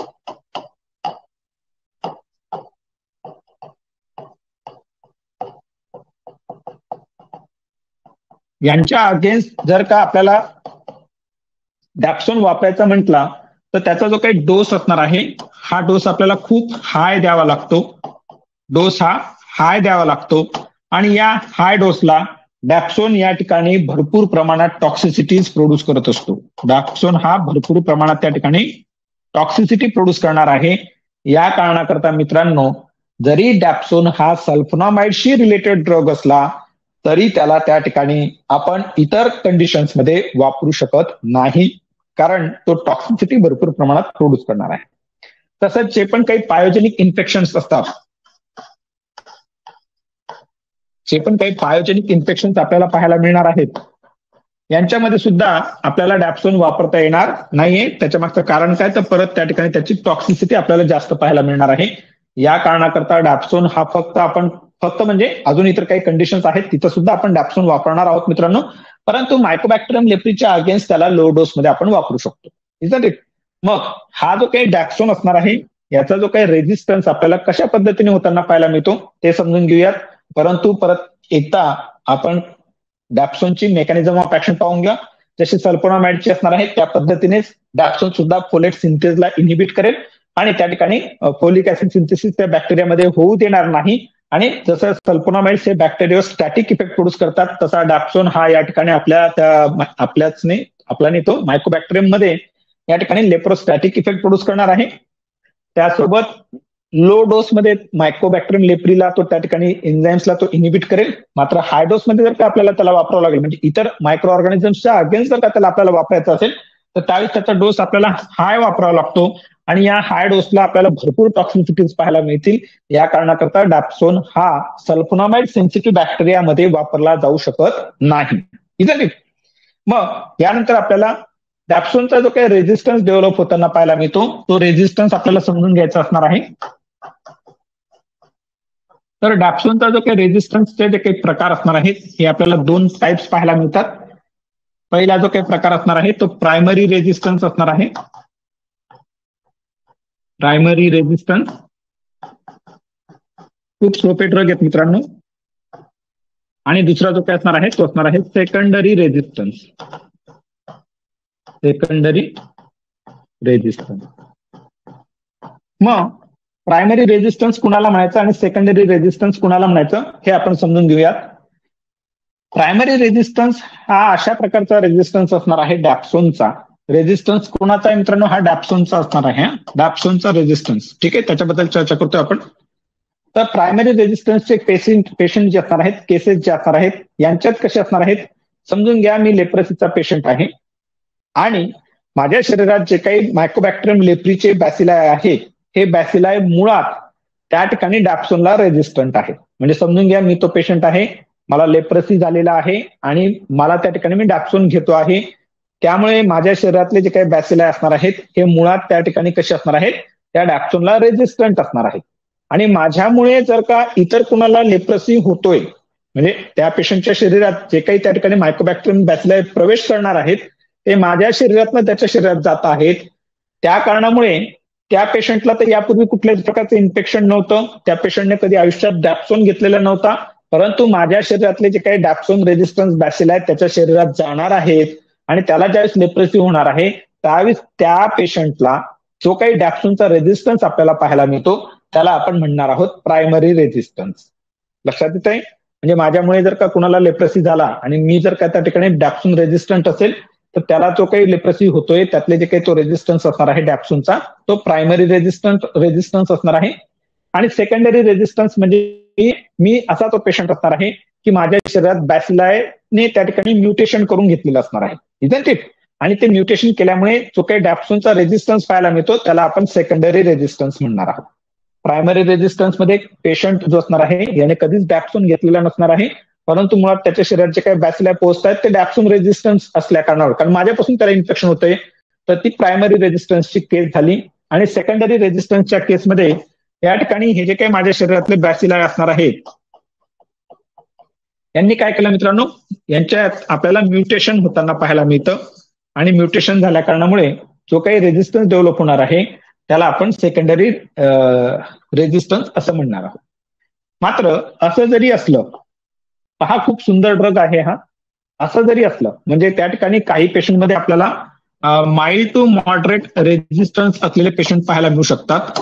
mild to moderate dapsone resistance आपल्याला पाहायला मिळू शकतो. मात्र असं जरी असलं तरी या कंडिशनमध्ये हे जे काही बॅसिलाई असणार आहेत की जे डॅप्सोनला माइल्ड टू मॉडरेटली रेझिस्टंट असणार आहेत, तरी अशा पेशंटमध्ये ज्यावेळेस डॅप्सोन हा आपण देतो, तरी अशा पेशंटमध्ये ज्यावेळेस आपण डॅप्सोन हा ड्रग देत असतो, मग तो कसा देत असतो, 100 मिलीग्राम पर डेच्या डोसने देत असतो.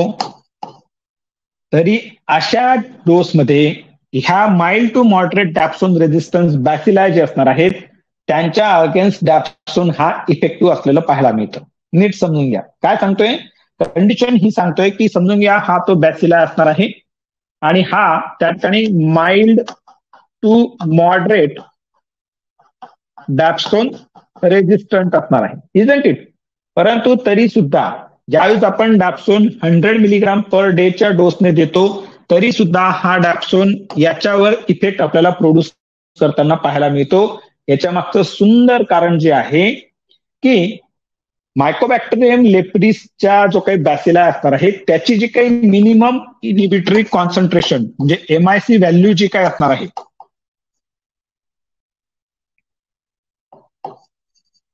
त्याची जी काही MIC व्हॅल्यू असणार आहे कुणाची, या मायकोबॅक्टेरियम लेप्री बॅसिलायची MIC व्हॅल्यू जी काही असणार आहे, ज्यावेळेस आपण पेशंटला 100 मिलीग्राम पर डेच्या हिशोबाने डॅप्सोन देतो त्यावेळेस त्या मायकोबॅक्टेरियम लेप्रीच्या MIC व्हॅल्यूच्या 500 पटीने जास्त, 500 टाइम्स मोर आपल्याला त्या पेशंटच्या शरीरात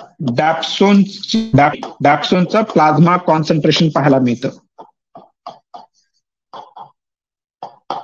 म्हणजे विचार करा किती जास्त प्रमाणात आपल्याला प्लाझ्मा कॉन्सन्ट्रेशन पाहायला मिळतं. या कारणामुळे मित्रांनो जरी बॅसिलाई हा mild to moderate dapsone resistant असला तरी सुद्धा हा डॅप्सोन त्या ठिकाणी त्याच्या ज्या काही ऍक्शन्स असणार आहेत तो प्रोड्यूस करू शकतो.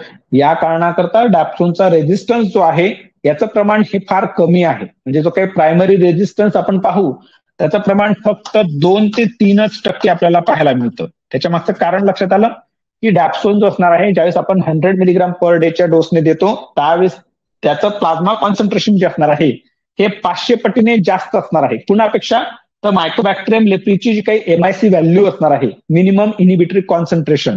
मिनिमम इनिबिटरी कॉन्सन्ट्रेशन म्हणजे काय की हे असं त्या ड्रगचं कॉन्सन्ट्रेशन असणार आहे प्लाझ्मा मधलं की त्या प्लाझ्मा कॉन्सन्ट्रेशनला बॅक्टेरियाची जी काही व्हिजिबल ग्रोथ असणार आहे ती प्रिव्हेंट होते. अशा त्या कॉन्सन्ट्रेशनला आपण मिनिमम इनिबिटरी कॉन्सन्ट्रेशन असं म्हणत असतो त्या ड्रगचं, इजंट इट. मग जितकी मिनिमम इनिबिटरी कॉन्सन्ट्रेशन कमी तितक्या त्या ड्रगचा इफेक्टिव्हनेस चांगला, जितका मिनिमम इनिबिटरी कॉन्सन्ट्रेशन जास्त तितक्या त्या ड्रगचा इफिकसी जी असणार आहे ती आपल्याला कमी असलेली पाहायला मिळतं in comparison with other drug. ठीक आहे असो, तर या ठिकाणी डॅप्सोनचं या कारणामुळे आपल्याला त्याची minimum inhibitory concentration value mycobacterium बॅसिलायच्या 500 पटीने जास्त पाहायला मिळते, तरी तो त्या ठिकाणी माइल्ड टू मॉडरेट रेझिस्टन्स केसेसमध्ये आपल्याला तो इफेक्टिव्ह असलेला पाहायला मिळतं. यानंतर हा जो काही डॅप्सोन असणार आहे, जसं तुम्हाला या ठिकाणी सांगितलं की डॅप्सोन आपण जे काही इतर सल्फोनामाइड सेन्सिटिव्ह बॅसिलाई असणार आहेत त्यांच्यात जर का वापरायचा असला तर डोस खूप हाय द्यावा लागतो. परंतु या व्यतिरिक्त डॅप्सोन हा जो काही ड्रग असणार आहे हा आपल्याला त्या ठिकाणी काही प्लाझ्मोडिया असणार आहेत, प्रोटोझोआ असणार आहेत, त्या प्रोटोझोआच्या अगेन्स्ट हा डॅप्सोन आपल्याला वापरता येऊ शकतो. मग त्याचे काही प्रोटोझोअल इन्फेक्शन असणार आहे ते असणार आहे प्लाझ्मोडियम म्हणजेच मलेरिया. त्यासोबत टी गोंडाय जी असणार आहेत हे पण प्रोटोझोआ असणार आहेत. त्यामुळे आपल्याला टॉक्सोप्लाझ्मोसिस होताना पाहायला मिळतो. तर यांच्या अगेन्स्ट आपल्याला हा डॅप्सोन आपण वापरू शकतो. परंतु ज्या पद्धतीने आपण पी फाल्सिपारम मलेरियाच्या ट्रीटमेंटसाठी त्या ठिकाणी आपण सल्फोनामाइड, सल्फाडॉक्सिन प्लस पायरीमिथामाइन वापरतो, हे कॉम्बिनेशन वापरणार आहोत. त्या पद्धतीने या ठिकाणी प्लाझ्मोडियम मलेरियल इन्फेक्शन मध्ये किंवा टॉक्सोप्लाझ्मोसिस मध्ये इन्स्टेड ऑफ सल्फाडॉक्सिन आपण त्या ठिकाणी डॅप्सोन आणि पायरीमिथामाइन हे कॉम्बिनेशन वापरू शकतो. हे लक्षात असू द्या. हा पण एमसीक्यू येतो की आपण डॅप्सोन कुठल्या कंडिशन मध्ये वापरू शकणार आहोत. मग प्लाझ्मोडियम प्रोटोझोअल इन्फेक्शन मध्ये किंवा टी गोंडाय प्रोटोझोअल इन्फेक्शन मध्ये आपण डॅप्सोन वापरू शकतो. परंतु तिथं वापरताना आपण पायरीमिथामाइन सोबत त्याला वापरणार आहोत. त्यासोबत हे प्रोटोझोअल इन्फेक्शन मध्ये वापरला. त्यासोबत डॅप्सोन हा जो काही ड्रग असणार आहे ते जे काही P0VC, हे P0VC जे काही हा फंगल इन्फेक्शन असणार आहे त्याच्या अगेन्स्ट सुद्धा आपण त्या ठिकाणी डॅप्सोन वापरू शकतो. आणि त्यासोबत अजून एक महत्वाची गोष्ट की डॅप्सोनला थोड्याफार प्रमाणात अँटी इन्फ्लेमेटरी ऍक्शन आपल्याला पाहायला मिळत असते. अँटी इन्फ्लेमेटरी ऍक्शन आपल्याला त्याची पाहायला मिळत असते. तर इतका हा सोपा आहे डॅप्सोन. डॅप्सोनच्या बाबतीत लक्षात ठेवायचं असेल तर मग आपल्याला काही जास्त गोष्ट लक्षात ठेवायची नाही, मेकॅनिझम ऑफ ऍक्शन लक्षात ठेवायची आहे. त्यानंतर या ठिकाणी रेझिस्टन्स कशा प्रकारचे आहेत, प्रायमरी आणि सेकंडरी. त्यानंतर mild to moderate dapsone resistance मध्ये का डॅप्सोन इफेक्टिव्ह असणार आहे, तर त्याचं मिनिमम एमआयसी व्हॅल्यूपेक्षा तो 500 पटीने त्याचं प्लाझ्मा कॉन्सन्ट्रेशन आपल्याला पाहायला मिळतं. या कारणाकरता तो इफेक्टिव्ह असणार आहे. आणि डॅप्सोन अजून इतर कुठल्या कंडिशनमध्ये आपल्याला इफेक्टिव्ह असताना पाहायला मिळतो, तर प्रोटोझोअल इन्फेक्शन, मग त्या ठिकाणी मलेरियल आणि टॉक्सोप्लाझ्मोसिस. P0VC हे आपले हे जे काही पेशंट असतात कसले, एड्सचे इम्युनो कॉम्प्रोमाइज पेशंट, त्यांच्यामध्ये हे इन्फेक्शन आपल्याला होताना पाहायला मिळतं. तर तिथं सुद्धा डॅप्सोन आपण वापरू शकू. आणि त्यासोबत डॅप्सोनला अँटी इन्फ्लेमेटरी ऍक्शन असणार आहे. बस इतकाच हा डॅप्सोन आहे. त्रास देणारा नाही मित्रांनो. जसे बाकी म्हणजे आता बाकीचे ड्रग त्रास नाही देत, परंतु अभ्यास करताना भरपूर डोक्याला मुंग्या आणतात, तसा डॅप्सोन येऊ देणार नाहीये. फार्मॅकोकायनेटिक प्रॉपर्टी पण खूप छान आहे, सोपी आहे. इथं सुद्धा कुठल्या प्रकारचा त्रास नाहीये. कायनेटिक तर डॅप्सोन जो असणार आहे याचं ओरल ऍब्सॉर्प्शन कम्प्लीट आहे, कम्प्लिटली ऍब्सॉर्ब होणार आहे. डॅप्सोनचं डिस्ट्रीब्युशन वायडर आहे.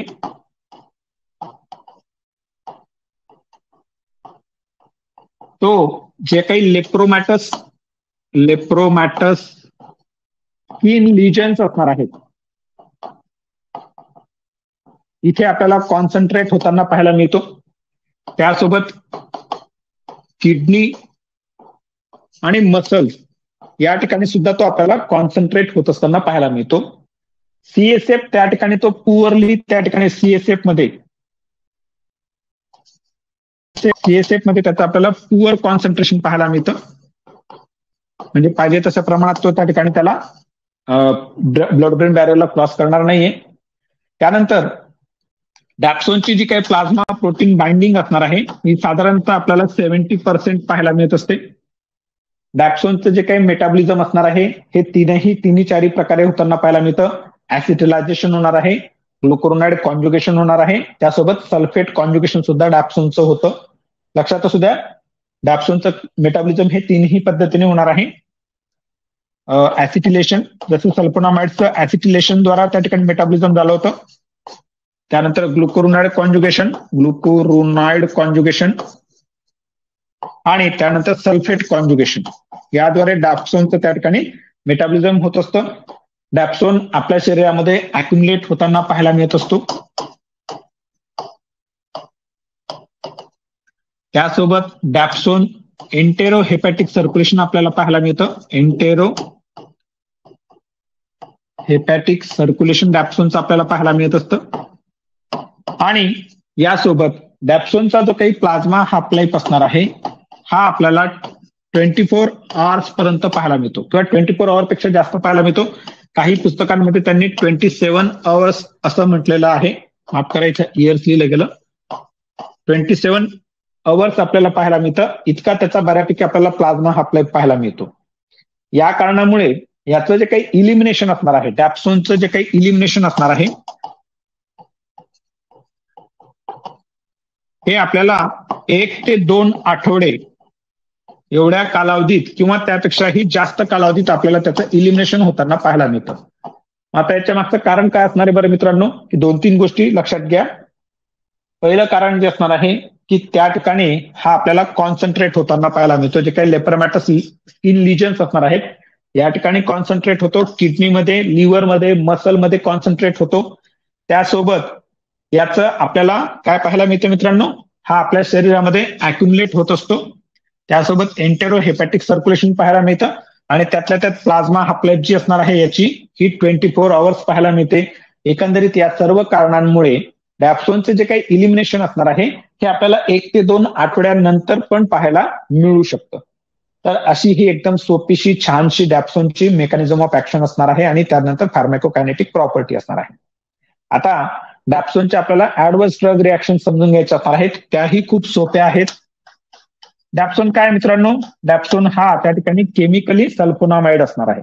मग सल्फोनामाइड्सच्या आपल्याला ज्या काही कॉमन रिॲक्शन्स माहिती आहेत त्याच कॉमन रिॲक्शन्स इकडे आपल्याला थोडक्यात लिहायचे असणार आहेत. त्यातली सगळ्यात पहिली कॉमन रिॲक्शन आपल्याला लिहायची असणार आहे हिमोलायटिक अॅनिमिया. जसं सल्फोनामाइड मध्ये पण आपल्याला हिमोलायटिक अॅनिमिया पाहायला मिळाला, खास करून कुणामध्ये, जे G6PD डिफिशियंट पेशंट असणार आहे, ज्यांच्यामध्ये G6PD डिफिशियन्सी असणार आहे, अशा पेशंटमध्ये डॅप्सोन सुद्धा हिमोलायटिक अॅनिमिया प्रोड्यूस करणार आहे. त्यामुळे आपण G6PD डिफिशियन्सी असलेल्या पेशंटमध्ये डॅप्सोनचा जो काही डोस असणार आहे हा 50 मिलीग्राम पेक्षा कमी ठेवणार आहोत. Isn't it? त्यानंतर दुसरी जी काही रिॲक्शन असणार आहे ती असणार आहे GI रिॲक्शन लिहायचे आहेत आपल्याला सगळीकडे. नॉशिया, वॉमिटिंग, ऍब्डोमिनल डिस्कम्फर्ट आणि डायरिया. ठीक आहे. यानंतर हायपर सेन्सिटिव्हिटी रिॲक्शन्स लिहायचे असणार आहेत. मग त्यामध्ये त्या ठिकाणी urticaria, hyper sensitivity reaction, itching, rash, urticaria, exfoliative dermatitis यासारख्या ज्या काही रिॲक्शन्स असणार आहेत हे आपल्याला हायपर सेन्सिटिव्हिटी रिॲक्शन्स मध्ये लिहायचे असणार आहेत. आणि इथं एक अजून आपल्याला पाहायला मिळेल की डॅप्सोन सुद्धा हा हेपॅटोटॉक्सिसिटी ठराविक पेशंटमध्ये करू शकतो. परंतु मुळात डॅप्सोन ज्यावेळेस आपण 100 मिलीग्राम पर डेच्या डोसने देतो मित्रांनो, त्यावेळेस बऱ्याचशा पेशंटमध्ये तो चांगल्यापैकी आपल्याला टॉलरेट होताना पाहायला मिळतो. तसा काही पेशंटमध्ये मग तो, ज्यांना G6PD डिफिशियन्सी असेल त्यावेळेस हिमोलायटिक अॅनिमिया प्रोड्यूस करेल, GI साईड इफेक्ट प्रोड्यूस करेल, हायपर सेन्सिटिव्हिटी रिॲक्शन प्रोड्यूस करणार आहे, हेपॅटायटिस प्रोड्यूस करणार आहे काही पेशंटमध्ये. आणि काही पेशंटमध्ये आपल्याला या ठिकाणी सल्फोन सिंड्रोम पाहायला मिळतो. काय पाहायला मिळणार आहे? Sulphone syndrome. हा MCQ येतो हा मित्रांनो, की सल्फोन सिंड्रोम कुठल्या ड्रगमुळे आपल्याला पाहायला मिळतो, तर त्या ठिकाणी उत्तर आपलं आलं पाहिजे डॅप्सोन. मग आपल्याला सल्फोन सिंड्रोम का पाहायला मिळतो? ज्यावेळेस या ठिकाणी मायकोबॅक्टेरियम लेप्री इन्फेक्शन झालेल्या पेशंटमध्ये किंवा लेप्रसीच्या पेशंटमध्ये आपण या ठिकाणी डॅप्सोन सुरू करत असतो. तर डॅप्सोन सुरू केल्यानंतर साधारणतः 4 ते 6 आठवड्यांनंतर, आफ्टर 4 to 6 वीक्स, या ठिकाणी पेशंटमध्ये आपल्याला काही सिम्पटम्स पाहायला मिळतात. मग ते जे काही सिम्पटम्स असणार आहेत ते असणार आहेत मित्रांनो jaundice, anaemia, lymph node enlargement,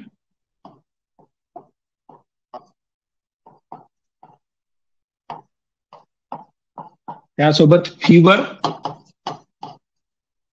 आणि मॅलिएज आपल्याला होताना पाहायला मिळणार आहे ना. तर हे जे काही सिम्पटम्स असणार आहेत हे अशा स्वरूपात आपल्याला त्या डॅप्सोन दिलेल्या पेशंटमध्ये पाहायला मिळतात. आणि मग अशा वेळेस आपल्याला सगळ्यात पहिले काय करायचं असणार आहे, तर डॅप्सोन स्टॉप करायचं असणार आहे. स्टॉप द ड्रग स्टॉप करायचं असणार आहे. आणि या पेशंटला आपल्याला त्या ठिकाणी ग्लुकोकॉर्टिकॉइड्स म्हणजे काय कॉर्टिकोस्टेरॉइड थेरपी जी असणार आहे, हे कॉर्टिकोस्टेरॉइड्स आपल्याला सुरू करायचे असणार आहेत. आणि नंतर पेशंट सेटल झाल्यानंतर ग्लुकोकॉर्टिकॉइड्स आपण कसे करणार आहोत, टॅपर करत करत त्याला आपण रिमूव्ह करणार आहोत किंवा टॅपरिंग डोस करून देऊन त्या ठिकाणी त्याला आपण स्टॉप करणार आहोत. तर ही सल्फोन सिंड्रोम जो असणार आहे किंवा सल्फोन रिॲक्शन जो असणार आहे, हा आपल्याला डॅप्सोनमुळे पाहायला मिळतो, हे विसरू नका. ठीक आहे ना, कारण हा एमसीक्यू येतो. हा मित्रांनो, आलं लक्षात? तर इतकासा छोटासा प्रेमळ हा डॅप्सोन असणार आहे. डॅप्सोनचा वापर लेप्रेसीमध्ये केला जातो आणि अजून कशात केला जाणार आहे ते आपण पाहूयात मित्रांनो. तर जसं थोड्या वेळापूर्वी तुम्हाला सांगितलं की आपण त्या ठिकाणी त्याचा वापर मलेरियामध्ये पण करणार आहोत. त्याच्यानंतर टॉक्सोप्लाझ्मोसिस मध्ये आणि त्यासोबत काही पेशंटच्या जे काही P0 असणार आहेत, P0 इन्फेक्शन असलेले जे असणार आहेत यांच्यामध्ये करणार आहोत आणि त्यासोबत नो डाऊट लेप्रसीमध्ये तर त्याचा वापर आपण करणारच आहोत. तर हा डॅप्सोन असणार आहे, खूप सोपा ड्रग आहे. त्याच्याही पेक्षा जास्त सोपा क्लोफाझिमिन जो असणार आहे, हा त्याच्याही पेक्षा जास्त सोपा ड्रग आहे. तर चला मित्रांनो, क्लोफाझिमिनच्या संदर्भात आपण माहिती घेऊयात. ठीक आहे.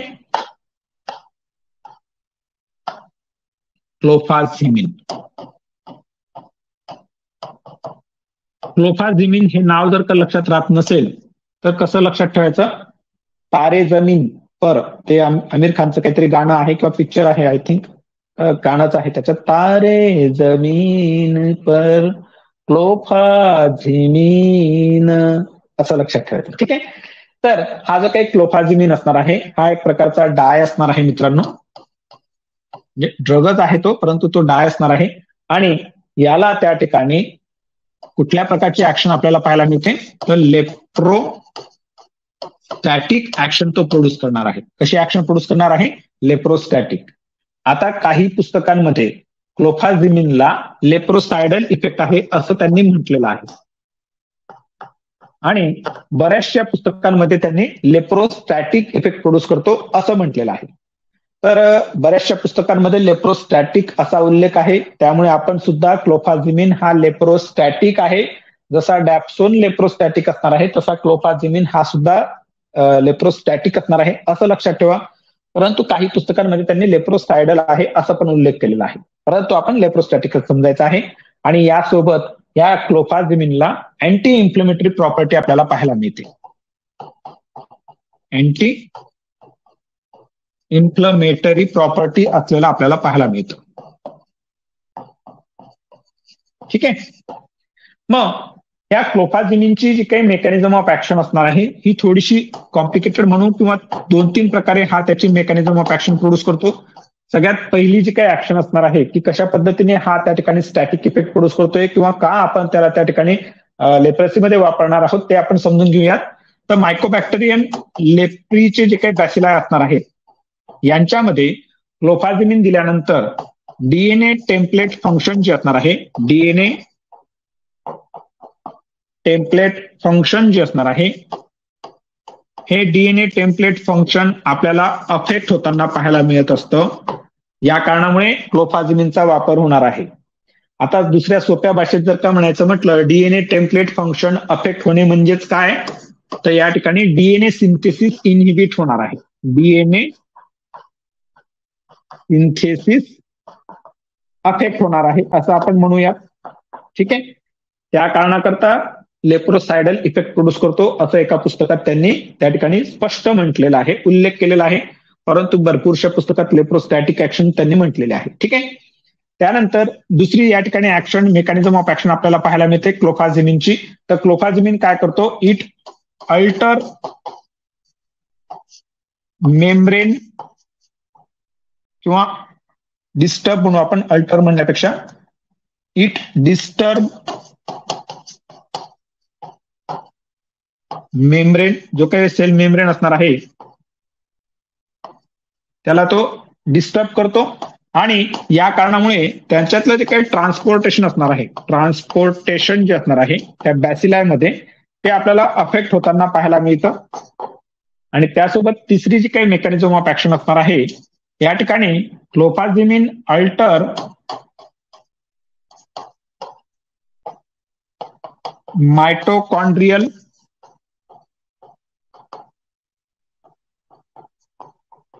Electron transportation chain. म्हणजे क्लोफाझिमिन दिल्यानंतर त्या बॅसिलायच्या त्या काय मायटोकॉन्ड्रिया मधून इलेक्ट्रॉनचं जे काही ट्रान्सपोर्टेशनची जी काही चेन असणार आहे त्या चेनला हा क्लोफाझिमिन अफेक्ट करतो. आणि अशा ह्या 3 प्रकारच्या मेकॅनिझम ऑफ ऍक्शनमुळे आपल्याला या ठिकाणी क्लोफाझिमिन हा बॅक्टेरियो किंवा लेप्रोस्टॅटिक इफेक्ट प्रोड्यूस करतोय असं आपल्याला त्या ठिकाणी म्हणायचं असणार आहे. ठीक आहे. मग हा जो काही क्लोफाझिमिन असणार आहे. बरं, अजून एक महत्वाची गोष्ट रिगार्डिंग क्लोफाझिमिन आपल्याला विसरायची नाही मित्रांनो, की त्याला अँटी इन्फ्लेमेटरी प्रॉपर्टी आहे. ठीक आहे ना. मग हा जो काही क्लोफाझिमिन असणार आहे याची फार्मॅकोकायनेटिक प्रॉपर्टी आपल्याला समजून घेऊयात आपण. तर क्लोफाझिमिनचं जे काही ओरल ऍब्सॉर्प्शन असणार आहे, खूप सोपा ड्रग आहे मित्रांनो हा. याच्यावर नाही विचारला जाणार परीक्षेत, परंतु डॅप्सोन विचारला जाऊ शकतो जर का यदा कदाचित विचारला गेला तरची गोष्ट आहे. आणि डॅप्सोन सुद्धा हा खूप सोपा आहे, कारण सल्फोनामाइड जर का तुमचे चांगले झालेले असतील तर डॅप्सोन बद्दल तुम्ही सगळं लिहून येणार आहात. तसंच तसं लिहा, फक्त त्या ठिकाणी सल्फोनामाइडच्या ऐवजी उल्लेख डॅप्सोनचा करायचा. हवं तर असं करा. ठीक आहे ना. तर फार्मॅकोकायनेटिक प्रॉपर्टी ऑफ क्लोफाझिमिन. तर क्लोफाझिमिनचं जे काही ओरल ऍब्सॉर्प्शन असणार आहे हे आपल्याला साधारणतः 40 to 70% पाहायला मिळतं. त्यानंतर क्लोफाझिमिन हा जो काही ड्रग असणार आहे हा आपल्याला त्या ठिकाणी बऱ्याच ठिकाणी अॅक्युमुलेट होताना पाहायला मिळत असतो. त्याचं अॅक्युमुलेशन होताना पाहायला मिळतं. जे काही मॅक्रोफेजेस असणार आहेत या मॅक्रोफेजेस मध्ये तो अॅक्युमुलेट होत असतो. त्यासोबत जे पण काही रेटिक्युलो एंडोथेलियल सेल्स असणार आहेत, एंडोथेलियल सेल्स या ठिकाणी तो आपल्याला अॅक्युमुलेट होताना पाहायला मिळतो.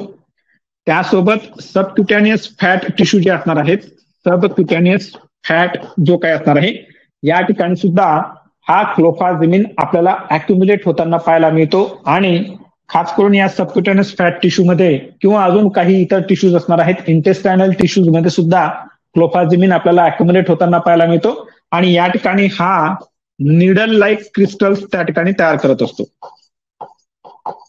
निडल लाईक क्रिस्टल्स तयार करून तो त्या ठिकाणी तो अॅक्युमुलेट होताना आपल्याला पाहायला मिळतो. आणि या क्लोफाझिमिनच्या बाबतीत कायमस्वरूपी लक्षात ठेवण्यासारखी जर का गोष्ट तुम्हाला सांगावीशी वाटते मला, की क्लोफाझिमिनचा जो काही प्लाझ्मा हाफ लाईफ आहे, क्लोफाझिमिनचा जो काही प्लाझ्मा हाफ लाईफ आहे किती तास असेल मित्रांनो?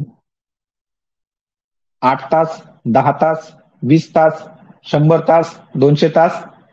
तर मित्रांनो आश्चर्य वाटेल की क्लोफाझिमिनचा जो काही प्लाझ्मा हाफ लाईफ आहे हा 70 डेज आहे. पहा किती जबरदस्त आहे. मला हा विषय का इतका म्हणजे ऍडिक्ट करतो त्याच्या मागचं कारणच आहे की हे ड्रग्स खूप सुंदर आहेत मित्रांनो. प्रत्येक ड्रग मध्ये त्या ठिकाणी एक युनिकनेस आहे आणि तो युनिकनेस मला खूप आवडतो. खास करून फार्मॅकॉलॉजीमध्ये जे काही ड्रग्ज आहेत, आपण जे काही शिकतो त्याच्यातली गोष्ट करतोय. होमिओपॅथिक मेडिसिन सुद्धा खूप युनिक आहेत, जबरदस्त आहेत, परंतु ते व्यवस्थितरित्या त्या ठिकाणी होमिओपॅथिक ड्रग्सचं पण पर्टिक्युलर काय करायचं मित्रांनो, जर का तुम्ही लोक होमिओपॅथिक प्रॅक्टिस करत असाल, आता तुम्हाला मी हे सांगणं चुकीचं ठरू शकतं, परंतु ज्या काही चाइल्ड रेमेडीज आहेत, ज्या काही फिमेल रेमेडीज आहेत, ज्या काही मेल रेमेडीज आहेत, ज्या काही डायरियल आहेत, अशा पद्धतीने त्यांची क्लास आपण ड्रग्स हे करायचे. आणि प्रत्येक ड्रग मध्ये काय काय डिफरन्स असणार आहे, कुणाचा डेलिरियम कसा असणार आहे, कुणाचा फिवर कसा असणार आहे, कुणाची इपिलिप्सी कशी असणार आहे, कुणाचं त्या ठिकाणी बाकीचे जे काही सिम्पटम्स आपण पाहत होतो मोडॅलिटी कशा असणार आहेत, ह्या पद्धतीने कंपॅरेटिव्ह अभ्यास करा. जसं तुम्हाला या ठिकाणी अँटी ट्युबरक्युलर ड्रग्सचं कंपॅरेटिव्ह स्टडी करायला सांगितला, त्याच पद्धतीने तुम्ही लोकांनी काय करायचं, अँटी इपिलेप्टिक ड्रग्सचं पण कंपॅरेटिव्ह स्टडी करा. त्यानंतर डायुरिटिक्सचं पण कंपॅरेटिव्ह स्टडी करा. आणि अजून हे जे काही बाकीचे आपले आता आपण अँटी मायक्रोवेल एजंट्स पाहत आहोत यांचा सुद्धा कंपॅरेटिव्ह स्टडी करा, की कोण प्रोटीन सिंथेसिस इनिबिट करेल, कोण बॅक्टेरियोस्टॅटिक इफेक्ट प्रोड्यूस करेल, कोण त्या ठिकाणी डीएनए गायरेज इनिबिशन प्रोड्यूस करेल, कोण त्या ठिकाणी सेल मेम्ब्रेन अल्टरेशन करणार आहे. अशा पद्धतीने कंपॅरेटिव्ह स्टडी करा, म्हणजे खूप चांगल्यापैकी तुम्हाला त्याचा बेनिफिट होणार आहे. तर हा क्लोफाझिमिन 70 दिवस त्याचा त्या ठिकाणी प्लाझ्मा हाफ लाईफ आपल्याला पाहायला मिळतो. आणि अजून एक महत्वाची गोष्ट रिगार्डिंग क्लोफाझिमिन, की क्लोफाझिमिन आपण no doubt we are going to use the clofazimine in case of leprosy. लेप्रसीच्या ट्रीटमेंटमध्ये त्याला वापरणार आहोत, परंतु क्लोफाझिमिन हा एकमेव असा ड्रग आहे, अँटी लेप्रोटिक ड्रग. हा महत्वाचा गोष्ट आहे, हा एमसीक्यू आहे की क्लोफाझिमिन हा एकमेव असा अँटी लेप्रोटिक ड्रग आहे की ज्याचा वापर लेप्रेसीमध्ये पण होणार आहे. लेप्रेसीच्या ट्रीटमेंटसाठी पण करणार आहोत आपण त्याचा वापर. आणि त्यासोबत ज्या काही लेप्रा रिॲक्शन्स आपल्याला पाहायला मिळतात,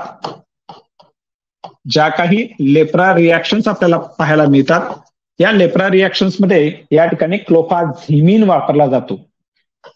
हा फुकटचा एमसीक्यू आहे, चुकवायचा नाही. क्लोफाझिमिन, ठीक आहे. तर क्लोफाझिमिन हा लेप्रेसीच्या ट्रीटमेंटमध्ये आणि त्यासोबत लेप्रा रिॲक्शन मध्ये वापरला जाणारा एकमेव अँटी लेप्रोटिक ड्रग आहे, ठीक आहे. मग यानंतरचे जे काही पुढचा ग्रुप असणार आहे, हा असणार आहे रिफाम्पिसिन. तर मित्रांनो, आपल्याला आता मी इथं काही लिहित नाही कारण रिफाम्पिसिन बद्दल आपली चर्चा झालेली डिटेलमध्ये. तर या ठिकाणी मी तोंडीच सांगतो तुम्हाला. तर रिफाम्पिसिन हा जसा पोटेंट ट्युबरक्युलोसाइडल ड्रग असणार आहे, अगदी त्याच पद्धतीने रिफाम्पिसिन हा या ठिकाणी पोटेंट लेप्रोसाइडल ड्रग असणार आहे. पहा, आता हा आपण लेप्रोसाइडल ड्रग पाहतोय. डॅप्सोन आणि क्लोफाझिमिन हे लेप्रोस्टॅटिक ड्रग आहेत आणि रिफाम्पिसिन हा लेप्रोसाइडल ड्रग असणार आहे.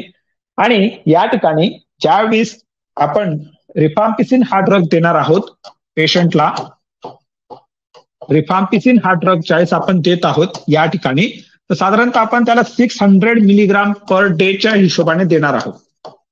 ज्यावेळेस 600 मिलीग्राम पर डेच्या हिशोबाने रिफाम्पिसिन दिला जातो, तर हा त्या ठिकाणी 99.99%, बघा किती जबरदस्त इफेक्ट प्रोड्यूस करतोय.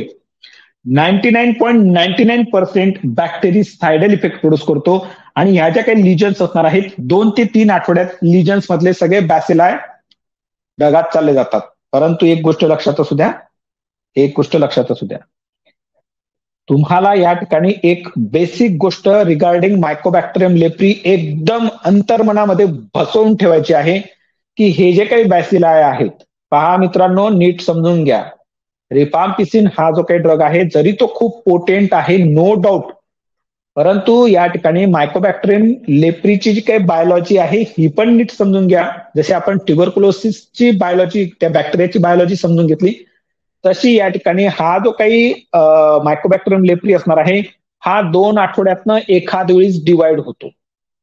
2 आठवड्यातनं एखाद वेळा डिवाइड होतो, म्हणजे खूप स्लोली मल्टिप्लाइंग बॅसिला असणार आहे, ही पहिली गोष्ट. आणि दुसरी महत्वाची गोष्ट, या ठिकाणी हे जे काही मायकोबॅक्टेरियम लेप्रीचे बॅसिलाय असणार आहेत, जसं ट्युबरक्युलर बॅसिलाय आपण पाहिले की ते सुद्धा डॉर्मंट फेजमध्ये चालले जात होते, इजंट इट? तसा हा जो काही लेप्रीचा बॅसिलाय असणार आहे, लेप्रोसीचा बॅसिलाय असणार आहे, हा सुद्धा डॉर्मंट फेजमध्ये चालला जातो.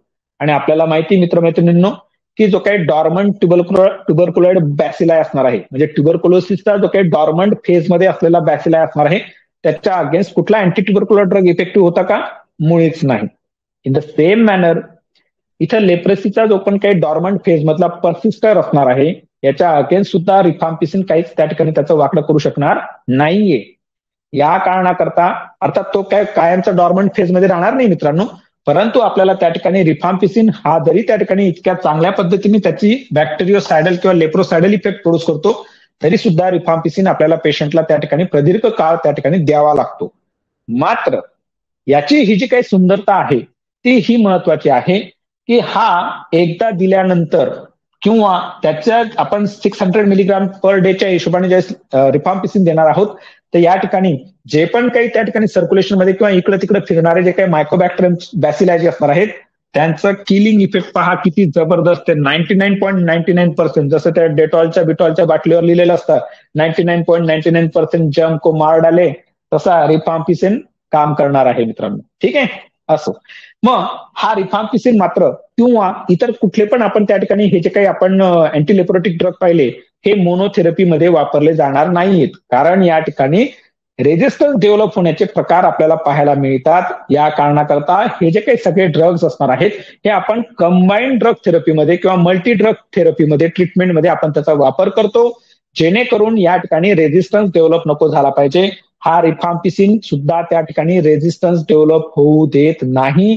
पटकन त्या ठिकाणी जे काही लिजन्स असतील या ठिकाणी किंवा नेझल सिक्रिशन्स असतील किंवा नॅझल लिजन जे असणार आहेत, यांच्यातनं बॅसिलाय त्या ठिकाणी गायब करून टाकणार आहे. जेणेकरून एकापासून दुसऱ्यापर्यंत जे काही इन्फेक्शन आपल्याला होताना पाहायला मिळतं ते त्या ठिकाणी आपल्याला थांबताना पाहायला मिळत असतं. असा हा सुंदर रिफाम्पिसिन आपल्याला पाहायला मिळतो. मग ज्यावेळेस आपण याचा त्या ठिकाणी मल्टीड्रग थेरपीमध्ये वापर करणार आहोत त्यावेळेस सुंदरता ही आहे की रिफाम्पिसिन आपण वन्स इन अ मंथ वापरला. कळतंय का मित्रांनो?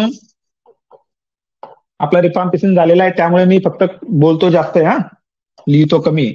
वन्स इन अ मंथ वापरला तरी तो त्या ठिकाणी खूप चांगल्यापैकी आपल्याला इफेक्ट प्रोड्यूस करत असताना पाहायला मिळतो. आणि वन्स इन अ मंथ वापरण्याचा बेनिफिट काय पाहायला मिळतो की या ठिकाणी रिफाम्पिसिन हा कसा ड्रग आहे मित्रांनो? Rifampicin is a hepatotoxic drug, isn't it? तर याची हेपॅटोटॉक्सिसिटी आपल्याला पाहायला मिळणार नाही. आणि त्याचसोबत या ठिकाणी हा कसा असणार आहे? Potent enzyme. काय आहे रिफाम्पिसिन? एन्झाईम इंड्युसर आहे का एन्झाईम इनिबिटर आहे? तर रिफाम्पिसिन इज एन्झाईम इंड्युसर आहे. तर त्याला वन्स इन अ मंथ आपण ज्यावेळेस वापरतो आहोत तर त्यावेळेस हे एन्झाईम इंडक्शनचं वगैरे काही आपल्याला प्रकार पाहायला मिळणार नाही. त्यासोबत हेपॅटोटॉक्सिसिटीचंही प्रमाण आपल्याला कमी पाहायला मिळतं.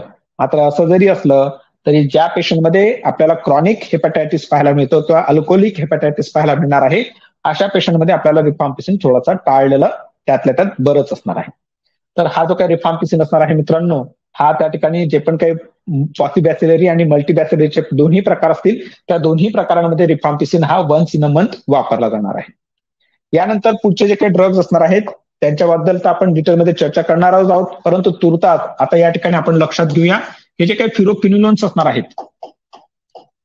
मग फ्युरोक्विनोलोन्स मध्ये आपल्याकडे कुठले कुठले ड्रग्ज आहेत की ते आपण या ठिकाणी in case of what we can say the लेप्रसीमध्ये वापरतो. तर खरं तर त्या ठिकाणी आपण दोनच ड्रग पाहिले. कुठले कुठले पाहिले मित्रांनो? ओफ्लॉक्सासिन आणि मॉक्सिफ्लॉक्सासिन, इजंट इट?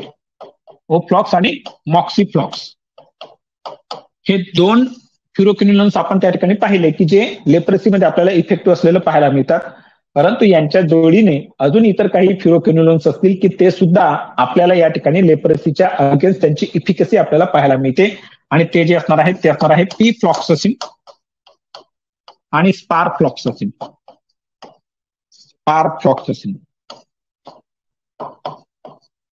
तर हे सुद्धा त्या ठिकाणी फ्युरोक्विनोलोन्स असतील की जे अगेन्स्ट मायकोबॅक्टेरियम लेप्री अगेन्स्ट ते इफेक्टिव्ह असणार आहे.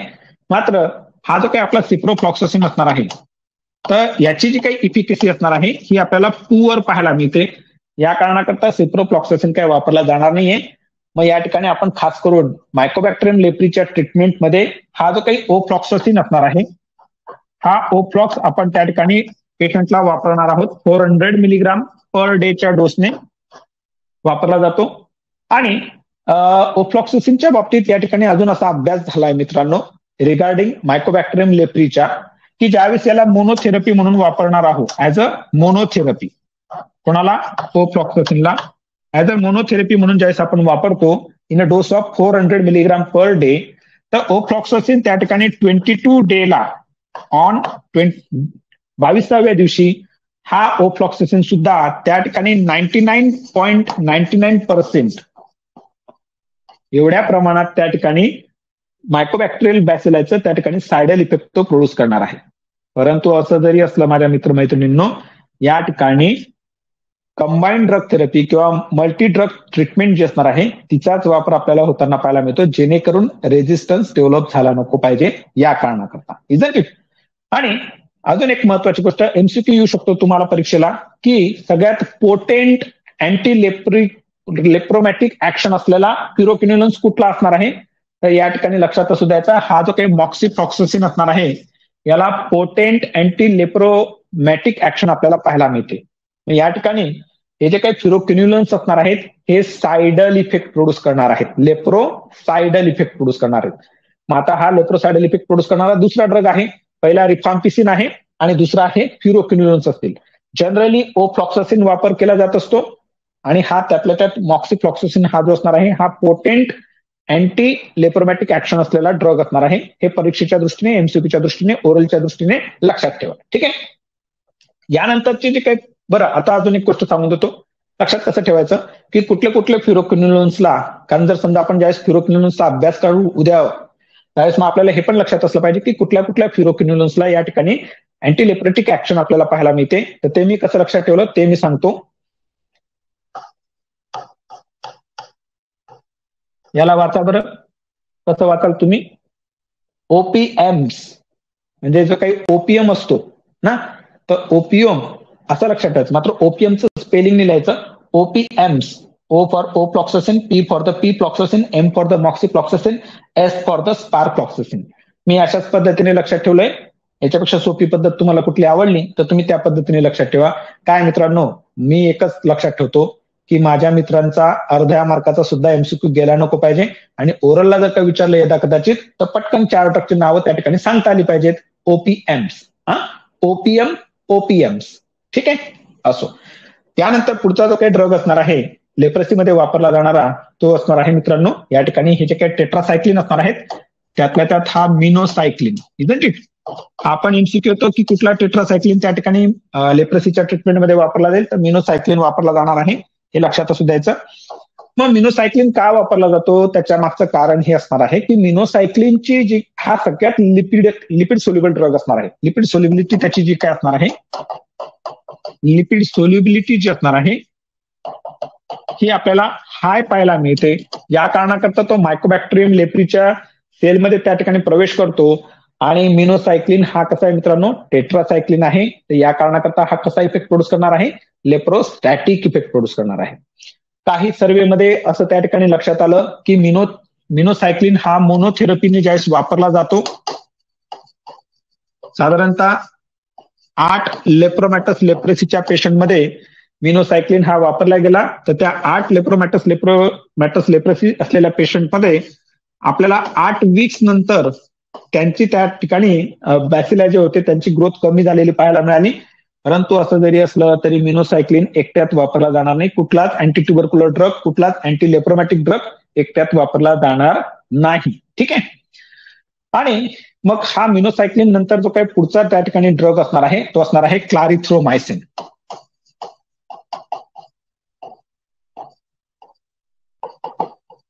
बरं, क्लोफाझिमिनच्या बाबतीत एक गोष्ट आठवली, जर तुम्हाला त्या ठिकाणी कुठं जागा असेल तर प्लीज सगळ्यांनी ती लिहून घ्या.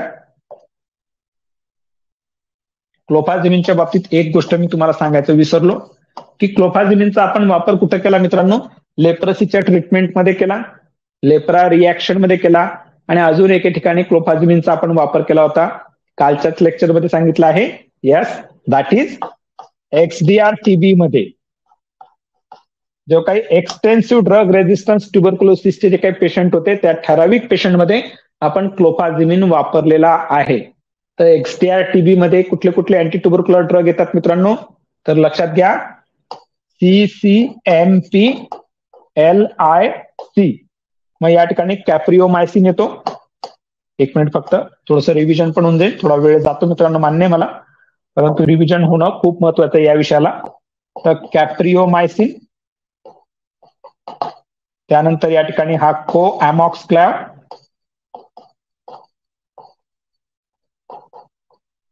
M for the मॉक्सिफ्लॉक्सासिन. हे पहा या ठिकाणी वापरला गेला की मॉक्सिफ्लॉक्स, जबरदस्त ड्रग आहे मॉक्सिफ्लॉक्सासिन. त्यानंतर P for para amino salicylic acid, L for the linezolid, I for the isoniazid. Isoniazid, परंतु मात्र हाय डोस आहे, लक्षात असू द्या, ऍट हाय डोस. आणि जो काही सी असणार आहे तो असणार आहे क्लोफाझिमिन. Isn't it? क्लोफाझिमिन. या ठिकाणी यांचा डोस पण आपण अभ्यास करून रिवाइज करून मग पटकन आपल्या या ठिकाणी टॉपिक कडे आपण जाऊ. कॅप्रिओमायसिन जो असणार आहे हा 1000 मिलीग्राम मध्ये वापरला जाणार आहे. कोॲमॉक्सला तुम्हाला सांगितला होता की 825 आणि 875 आणि 125 ची जी काही टॅबलेट असणार आहे, सकाळी 2 गोळ्या, संध्याकाळी 1 गोळी. मॉक्सिफ्लॉक्सासिन हा जो काही ड्रग असणार आहे हा आपण त्या ठिकाणी 400 मिलीग्राम मध्ये देणार आहोत. पॅरामायनो सॅलिसिलिक ऍसिड 12 ग्राम मध्ये दिला जाणार आहे. लिनेझोलाइड त्या ठिकाणी 600 मिलीग्राम मध्ये दिला जाणार आहे. आयसोनायाझाइड किती मध्ये देणार आहोत, हाय डोस त्याचा 900 मिलीग्रामचा असणार आहे. ठीक आहे ना. आणि क्लोफाझिमिन हा त्या ठिकाणी 200 मिलीग्राम मध्ये वापरला जाणार आहे. तर असा या ठिकाणी एक्सडीआर टीबी मध्ये क्लोफाझिमिन वापरला जातो. पहा मित्रांनो, खूप महत्वाचा आहे, लक्ष द्यायचं, चांगल्यापैकी अभ्यास करायचा एकदम. ठीक आहे. तर आपण होतो क्लॅरिथ्रोमायसिनच्या बाबतीत. तर क्लॅरिथ्रोमायसिन हा एकमेव, पहा खूप एमसीक्यू आहेत यार, तुम्ही स्वतः त्या ठिकाणी सवय करा की आपण हा एमसीक्यू तयार काढता आले पाहिजे तुम्हाला स्वतःला, प्रत्येक वाक्यात त्या ठिकाणी एमसीक्यू शोधा, जेणेकरून तुमचा डिटेलमध्ये अभ्यास होणार आहे. असो, तर क्लॅरिथ्रोमायसिन हा एकमेव मॅक्रोलाइड एजंट असणार आहे की ज्याची इफिकसी आपल्याला अगेन्स्ट कोणाच्या अगेन्स्ट पाहायला मिळते, तर तो आपल्याला त्या ठिकाणी मायकोबॅक्टेरियम लेप्रीच्या अगेन्स्ट पाहायला मिळाला. पहा मित्रांनो, क्लॅरिथ्रोमायसिन आपण त्या ठिकाणी अँटीट्युबरक्युलर ड्रग मध्ये पण वापरलेला आहे, इजंट इट. त्यासोबत क्लॅरिथ्रोमायसिन आपण एच पायलोरी इन्फेक्शन मध्ये सुद्धा वापरलेला आहे, आणि हा तोच क्लॅरिथ्रोमायसिन आहे की ज्याचा वापर आपण आता या ठिकाणी मायकोबॅक्टेरियम लेप्रीमध्ये करत आहोत. तर क्लॅरिथ्रोमायसिनची जी काही इफिकसी असणार आहे ही मिनोसायक्लिन पेक्षा कमी असते. मिनोसायक्लिनची जी काही इफिकसी असणार आहे ही आपल्याला रिफाम्पिसिन पेक्षा कमी पाहायला मिळते. क्लोफाझिमिनची जी काही इफिकसी असणार आहे ती डॅप्सोन पेक्षा कमी पाहायला मिळते, आणि रिफाम्पिसिनची जी इफिकसी असणार आहे ही सगळ्यात भारी पाहायला मिळते. ठीक आहे, तर हा क्लॅरिथ्रोमायसिन त्या ठिकाणी वापरला जातो. मॅक्रोलाइड आहे, ट्युबरक्युलोसायडल इफेक्ट प्रोड्यूस करेल, लेप्रोसायडल इफेक्ट प्रोड्यूस करणार आहे. आणि यानंतर मग आपल्याला जो काही महत्वाचा प्रश्न विचारला जातो परीक्षेमध्ये की how you will going to treat the लेप्रसीचे जे काही पेशंट असणार आहेत त्यांना आपण कसे रेजिमेंट देणार आहोत ते आपल्याला समजून घ्यायचे असणार आहे. तर फक्त अजून 20-25 मिनिटं लेक्चर चालणार आहे, पूर्ण नीट समजून घ्या, कारण इथून पुढचं जे काही सांगणार आहे हे परीक्षेच्या दृष्टीने महत्वाचं आहे. तर ट्रीटमेंट ऑफ लेप्रसी. मग आपल्याकडे काय ना मित्रांनो, दोन प्रकारचे लेप्रसीचे पेशंट आहेत. एक आहे मल्टीबॅसिलरी लेप्रसी, आणि दुसरा जो काही प्रकार असणार आहे तो असणार आहे पॉसिबॅसिलरी लेप्रसी, इजंट इट. मग आता या दोनही कंडिशन्समध्ये आपल्याला कुठले ड्रग वापरायचे ते अगोदर समजून घेऊयात. तर दोन्ही कंडिशन मध्ये आपण रिफाम्पिसिन वापरणार आहोत, इजंट इट. रिफाम्पिसिन आपण दोन्ही कंडिशन मध्ये वापरणार आहोत.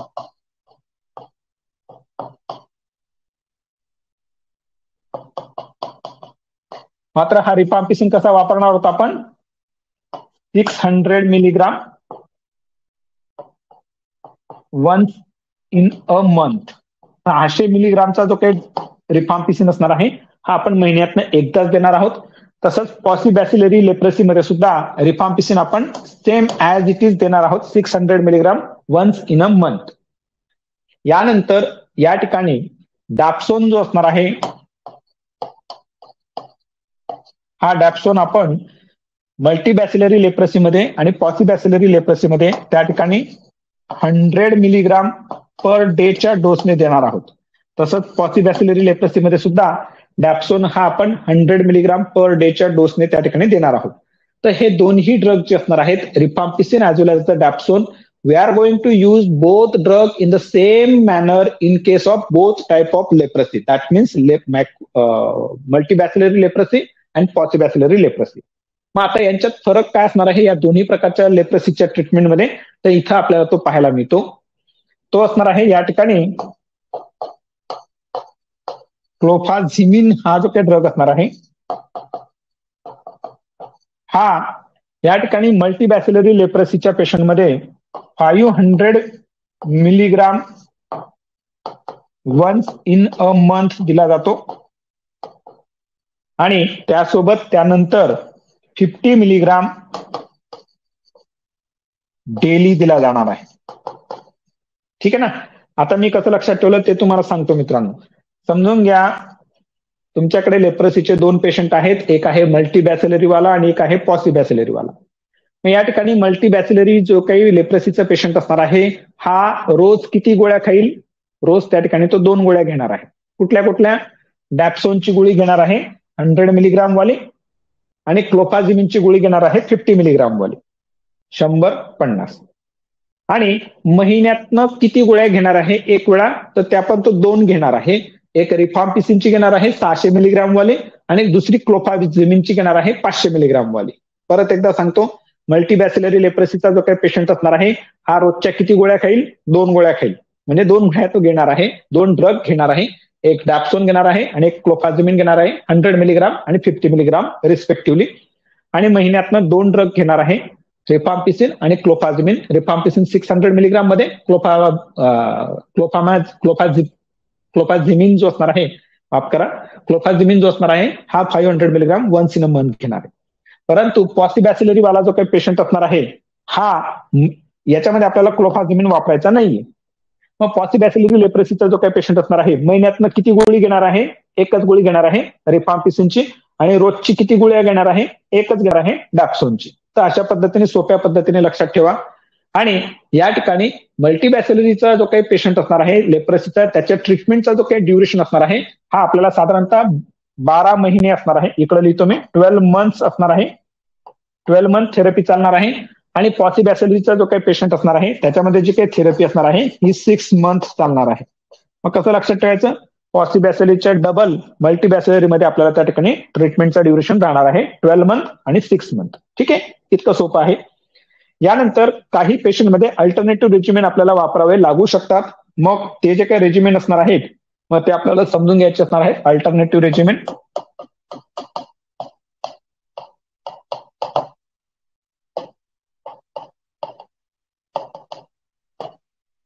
मग काही पेशंटमध्ये मित्रांनो रिफाम्पिसिन आपल्याला कॉन्ट्रा इंडिकेटेड असणार आहे किंवा तो वापरता येणार नाही. मग ती कंडिशन कुठली असू शकते? क्रॉनिक हेपॅटायटिसचा पेशंट असेल त्याच्यामध्ये आपल्याला रिफाम्पिसिन देता येणार नाही. मग अशा वेळेस त्या पेशंटमध्ये आपल्याला क्लोफाझिमिन वापरावं लागणार आहे. क्लोफाझिमिन देणार आहोत त्या पेशंटला 50 मिलीग्राम प्लस या ठिकाणी 2 ड्रग्स आउट ऑफ 3. म्हणजे जे काही न्यूअर अँटीलेप्रेटिक ड्रग आहेत, मग आपल्याकडे मिनोसायक्लिन आहे, त्यानंतर आपल्याकडे ओफ्लॉक्सासिन आहे आणि क्लॅरिथ्रोमायसिन आहे. या 3 ड्रग्स पैकी कुठले तरी 2 ड्रग आपण क्लोफाझिमिन सोबत देणार आहोत. आणि हा जो काही ड्युरेशन असणार आहे, ही जी काही ट्रीटमेंट असणार आहे ही 6 मंथ करता देणार आहोत आपण. ठीक आहे, नीट समजून घ्या. या पेशंटमध्ये रिफाम्पिसिन आपल्याला कॉन्ट्रा इंडिकेटेड असेल अशा पेशंटमध्ये आपण क्लोफाझिमिन वापरू. 50 मिलीग्रामचा डोस असणार आहे. प्लस त्या ठिकाणी या 3 ड्रग पैकी कुठले तरी 2 ड्रग आपण 6 महिन्यांसाठी ही थेरपी देणार आहोत. आणि 6 महिन्यानंतर या ठिकाणी आपण त्या पेशंटमध्ये क्लोफाझिमिन वापरणार आहोत. क्लोफाझिमिन प्लस मग या ठिकाणी मिनोसायक्लिन किंवा ओफ्लॉक्सासिन यांच्यापैकी कुठला तरी एक, आता इथं ऑब्लिक दिलाय म्हणजे काय, कुठला तरी एक 1 ड्रग हा आपण वापरणार आहोत त्या ठिकाणी 18 महिन्यांपर्यंत 18 मंथ्स. ठीक आहे, तर अशा पद्धतीने ही अल्टरनेटिव्ह रेजिमेन असणार आहे. काही पेशंटमध्ये आपल्याला त्या ठिकाणी या ठिकाणी रिफाम्पिसिन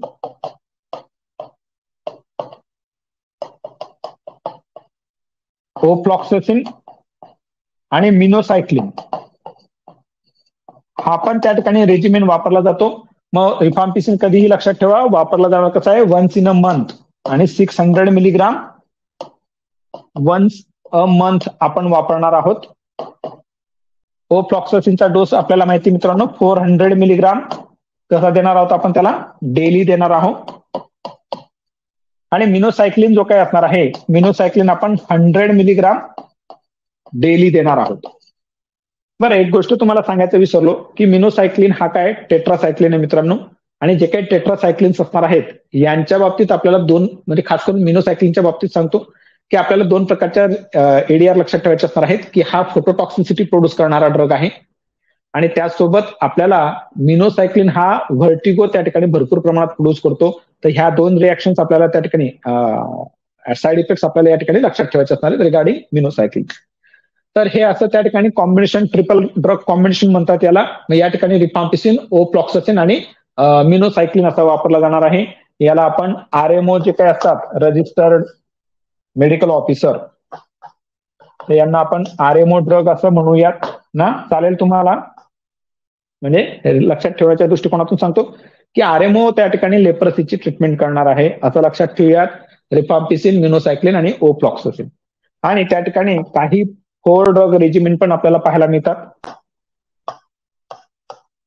4 ड्रग रेजिमेन पाहायला मिळणार आहे. मग या 4 ड्रग रेजिमेन मध्ये त्या ठिकाणी आपल्याला कुठले कुठले ड्रग पाहायला मिळतील? रिफाम्पिसिन पाहायला मिळतो, क्लॅरिथ्रोमायसिन पाहायला मिळतो, मिनोसायक्लिन पाहायला मिळतो आणि त्यानंतर स्पारफ्लॉक्सासिन पाहायला मिळत असतो. तर या ठिकाणी हे ड्रग्स जे असणार आहेत हे 4ही ड्रग्स त्या ठिकाणी वापरले जातील. रिफाम्पिसिन 600 मिलीग्राम, क्लॅरिथ्रोमायसिन 500 मिलीग्राम, मिनोसायक्लिन त्या ठिकाणी 100 मिलीग्राम आणि स्पारफ्लॉक्सासिन त्या ठिकाणी 200 मिलीग्राम. मी काय करतो ह्याचं लॉंग फॉर्म लिहून ठेवतो म्हणजे तुम्हाला लक्षात येईल. R for the rifampicin, C for the clarithromycin, M for the minocycline आणि एस फॉर द स्पारफ्लॉक्सासिन. तर हे 4 ड्रग रेजिमेन असणार आहे, ठराविक पेशंट मध्ये वापरले जातील.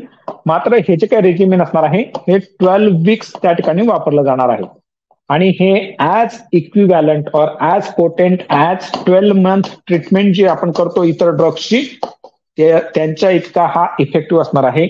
परंतु हे जे काही रेजिमेन असणार आहे याच्यापेक्षा जे काही आपले हे आपण इतर रेजिमेन्स पाहिले हे रेजिमेन्स त्या ठिकाणी वापरले जात असतात मित्रांनो. तर अशा पद्धतीने हे रेजिमेंट त्या ठिकाणी तुम्हाला परीक्षेत विचारले जातील तर ते तुम्ही लक्षात ठेवायचे असणार आहे. खास करून मल्टीबॅसिलरी, पॉसिबॅसिलरी लेप्रसी, त्यानंतर हा रिफाम्पिसिन कॉन्ट्राइंडिकेटेड पेशंट मध्ये कसं रेजिमेंट असणार आहे, पहिले 6 महिने देणार आहोत, क्लोफाझिमिन देणार आहोत आणि एमओसी देणार आहोत. मॉकड्या किंवा कॉम लक्षात ठेवा याला, कॉम. आणि नंतर या ठिकाणी मिनोसायक्लिन किंवा ओफ्लॉक्सासिन यांच्यापैकी एक ड्रग क्लोफाझिमिन बरोबर वापरला जाणार आहे. यांचे डोस काय आहेत, मिनोसायक्लिन 100 मिलीग्राम असणार आहे मित्रांनो, ओफ्लॉक्सासिन 400 मिलीग्राम आणि क्लॅरिथ्रोमायसिन 500 मिलीग्रामने वापरला जाणार आहे. ठीक आहे. आणि आता सगळ्यात शेवटी संपल्यानंतर शेवटी लेक्चरच्या या ठिकाणी आपल्याला रिॲक्शन जे असणार आहेत या समजून घ्यायच्या असणार आहेत. याच्यातही काही एमसीक्यू आहेत त्यामुळे मन लावून नीट समजून घ्या. ठीक आहे. मग ज्यावेळेस पेशंटला लेप्रसीच्या पेशंटला या ठिकाणी ट्रीटमेंट सुरू केली जात असते त्यावेळेस या पेशंटमध्ये आपल्याला 2 प्रकारच्या रिॲक्शन पाहायला मिळतात. पहिली जी काही रिॲक्शन असणार आहे ती असणार आहे रिव्हर्सल रिॲक्शन. कुठली रिॲक्शन असणार आहे, रिव्हर्सल रिॲक्शन. आता ही जी काही रिव्हर्सल रिॲक्शन असणार आहे ही खास करून आपल्याला बॉर्डरलाईन लेप्रसी आणि ट्युबरक्युलॉइड लेप्रसी हे जे काही 2 प्रकार असणार आहेत हे दोन्ही प्रकार कुठल्या लेप्रसीचे आहेत मित्रांनो, बॉर्डरलाईन लेप्रसी आहे लेप्रोमॅटस लेप्रसीचा आणि ट्युबरक्युलॉइड लेप्रसी जे असणार आहे हा ट्युबरक्युलॉइड लेप्रसीचा असणार आहे. याचा अर्थ काय की रिव्हर्सल रिॲक्शन ही दोन्ही प्रकारच्या लेप्रसीच्या पेशंटमध्ये आपल्याला पाहायला मिळेल. म्हणजेच कुठल्या दोन्ही प्रकारच्या मित्रांनो, multi bacillary leprosy as well age पॉसिबॅसिलरी leprosy, या दोन्ही प्रकारच्या लेप्रसीच्या पेशंटमध्ये आपल्याला रिव्हर्सल रिॲक्शन पाहायला मिळणार आहे. आणि ही जी काही रिव्हर्सल रिॲक्शन असते ही डिलेड हायपर सेन्सिटिव्हिटी रिॲक्शन असणार आहे, हायपर सेन्सिटिव्हिटी रिॲक्शन असणार आहे. मग यामध्ये पेशंटमध्ये आपल्याला त्या ठिकाणी क्युटॅनियस अल्सरेशन होताना पाहायला मिळणार आहेत, अल्सरेशन होताना पाहायला मिळणार आहे. नर्व इन्व्हॉल्वमेंट वाढते, त्यासोबत नर्व पेन आणि टेंडरनेस आपल्याला या ठिकाणी होताना पाहायला मिळणार आहे. आणि ही जी काही रिव्हर्सल रिॲक्शन असणार आहे याच्या ट्रीटमेंटसाठी आपल्याला या ठिकाणी ड्रग ऑफ चॉईस असणार आहे क्लोफाझिमिन. क्लोफाझिमिन वापरला जाणार आहे. काही वेळेस आपण एनसेड सुद्धा वापरू शकतो आणि यांच्या जोडीला आपण त्या ठिकाणी कॉर्टिकोस्टेरॉइड्स वापरणार आहोत. तर ही जी काही रिॲक्शन आहे याला म्हणणार आहोत आपण रिव्हर्सल रिॲक्शन.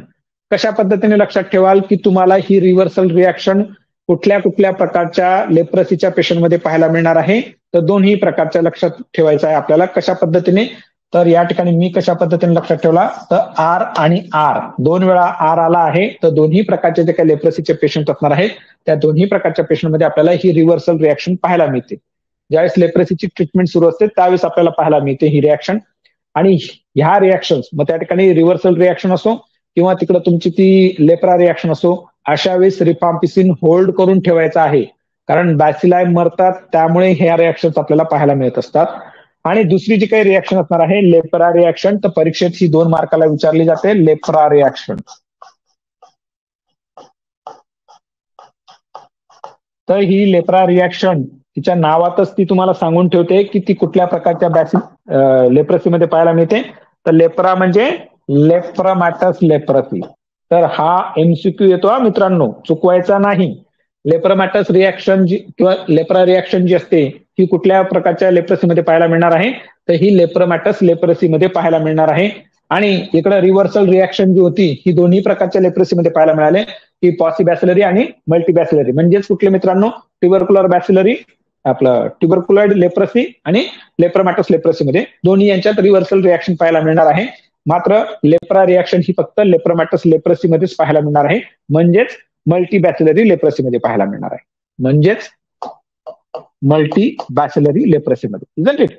मग ही जी काही लेप्रा रिॲक्शन असते ही त्या ठिकाणी खरं तर आर्थ्रस रिॲक्शन असणार आहे. ही आर्थ्रस रिॲक्शन असते ही, किंवा तिला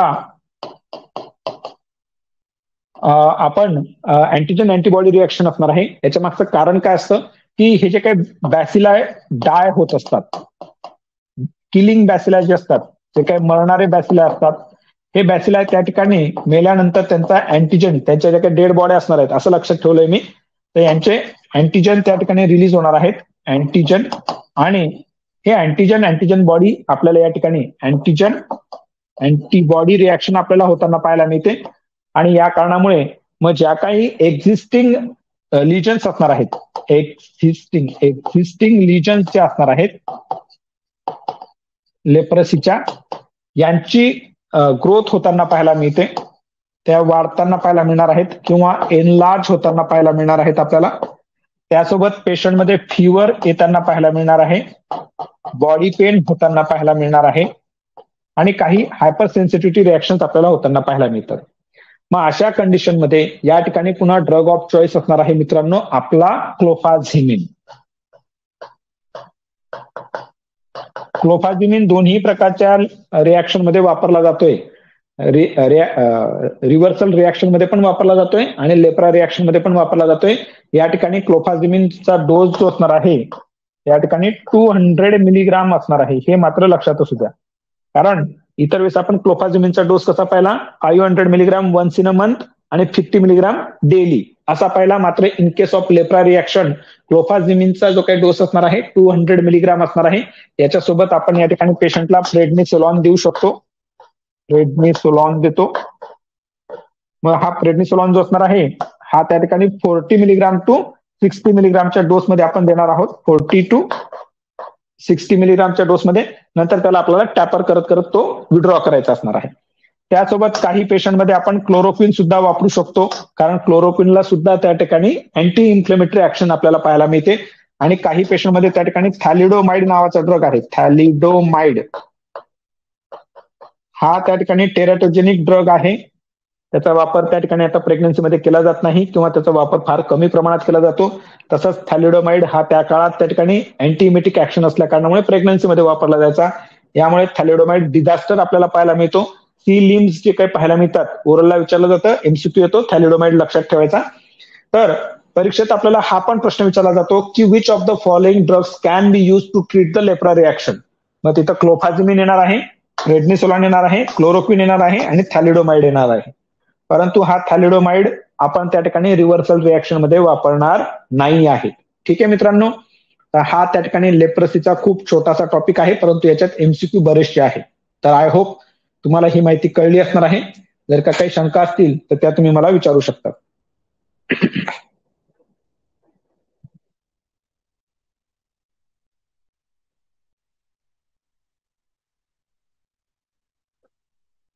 एक मिनिट फक्त.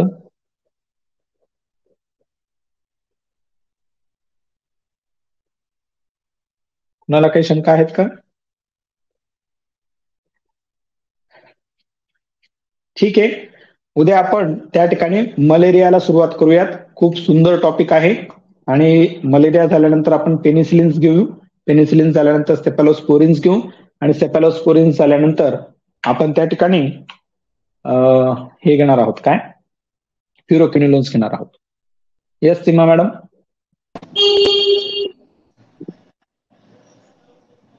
हॅलो.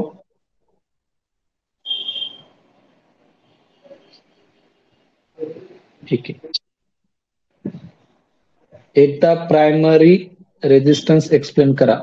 ठीक आहे, प्रायमरी रेजिस्टन्स काय असणार आहे की प्रायमरी रेजिस्टन्स मध्ये समजून घ्या, मी तो पेशंट आहे, मला लेप्रसी झालेला आहे आणि माझ्या शरीरात या ठिकाणी बॅसिलाय जे असणार आहेत हे डॅप्सोनला रेजिस्टंट असणार आहेत. ठीक आहे. आणि डॅप्सोनला रेजिस्टन्स असल्यानंतर माझ्यामुळे जर का कुणाला इतरांना त्या ठिकाणी लेप्रसी होतोय तर हा लेप्रसी झाल्यानंतर त्याच्या शरीरामध्ये जे काही बॅसिलाय असणार आहेत हे डॅप्सोन रेजिस्टंट असणार आहेत. या कारणामुळे त्या केसला आपण प्रायमरी रेजिस्टन्स असं म्हणणार आहोत. ठीक आहे. हा जो काही लेप्रसी ना मित्रांनो, लेप्रसीचा जो काही इन्क्युबेशन पिरियड असणार आहे हा 10 ते 20 वर्ष आपल्याला पाहायला मिळतो. खूप स्लो मल्टिप्लाइंग बॅसिला असल्या कारणामुळे असं आपल्याला पाहायला मिळतं. तर हे पण या ठिकाणी एक गोष्ट लक्षात असू द्यायची. ठीक आहे. चालतंय. ठीक आहे. चला तर मग रजा घेतो. अभ्यास करा. खूप थोडे दिवस बाकी आहेत आपले. Good night.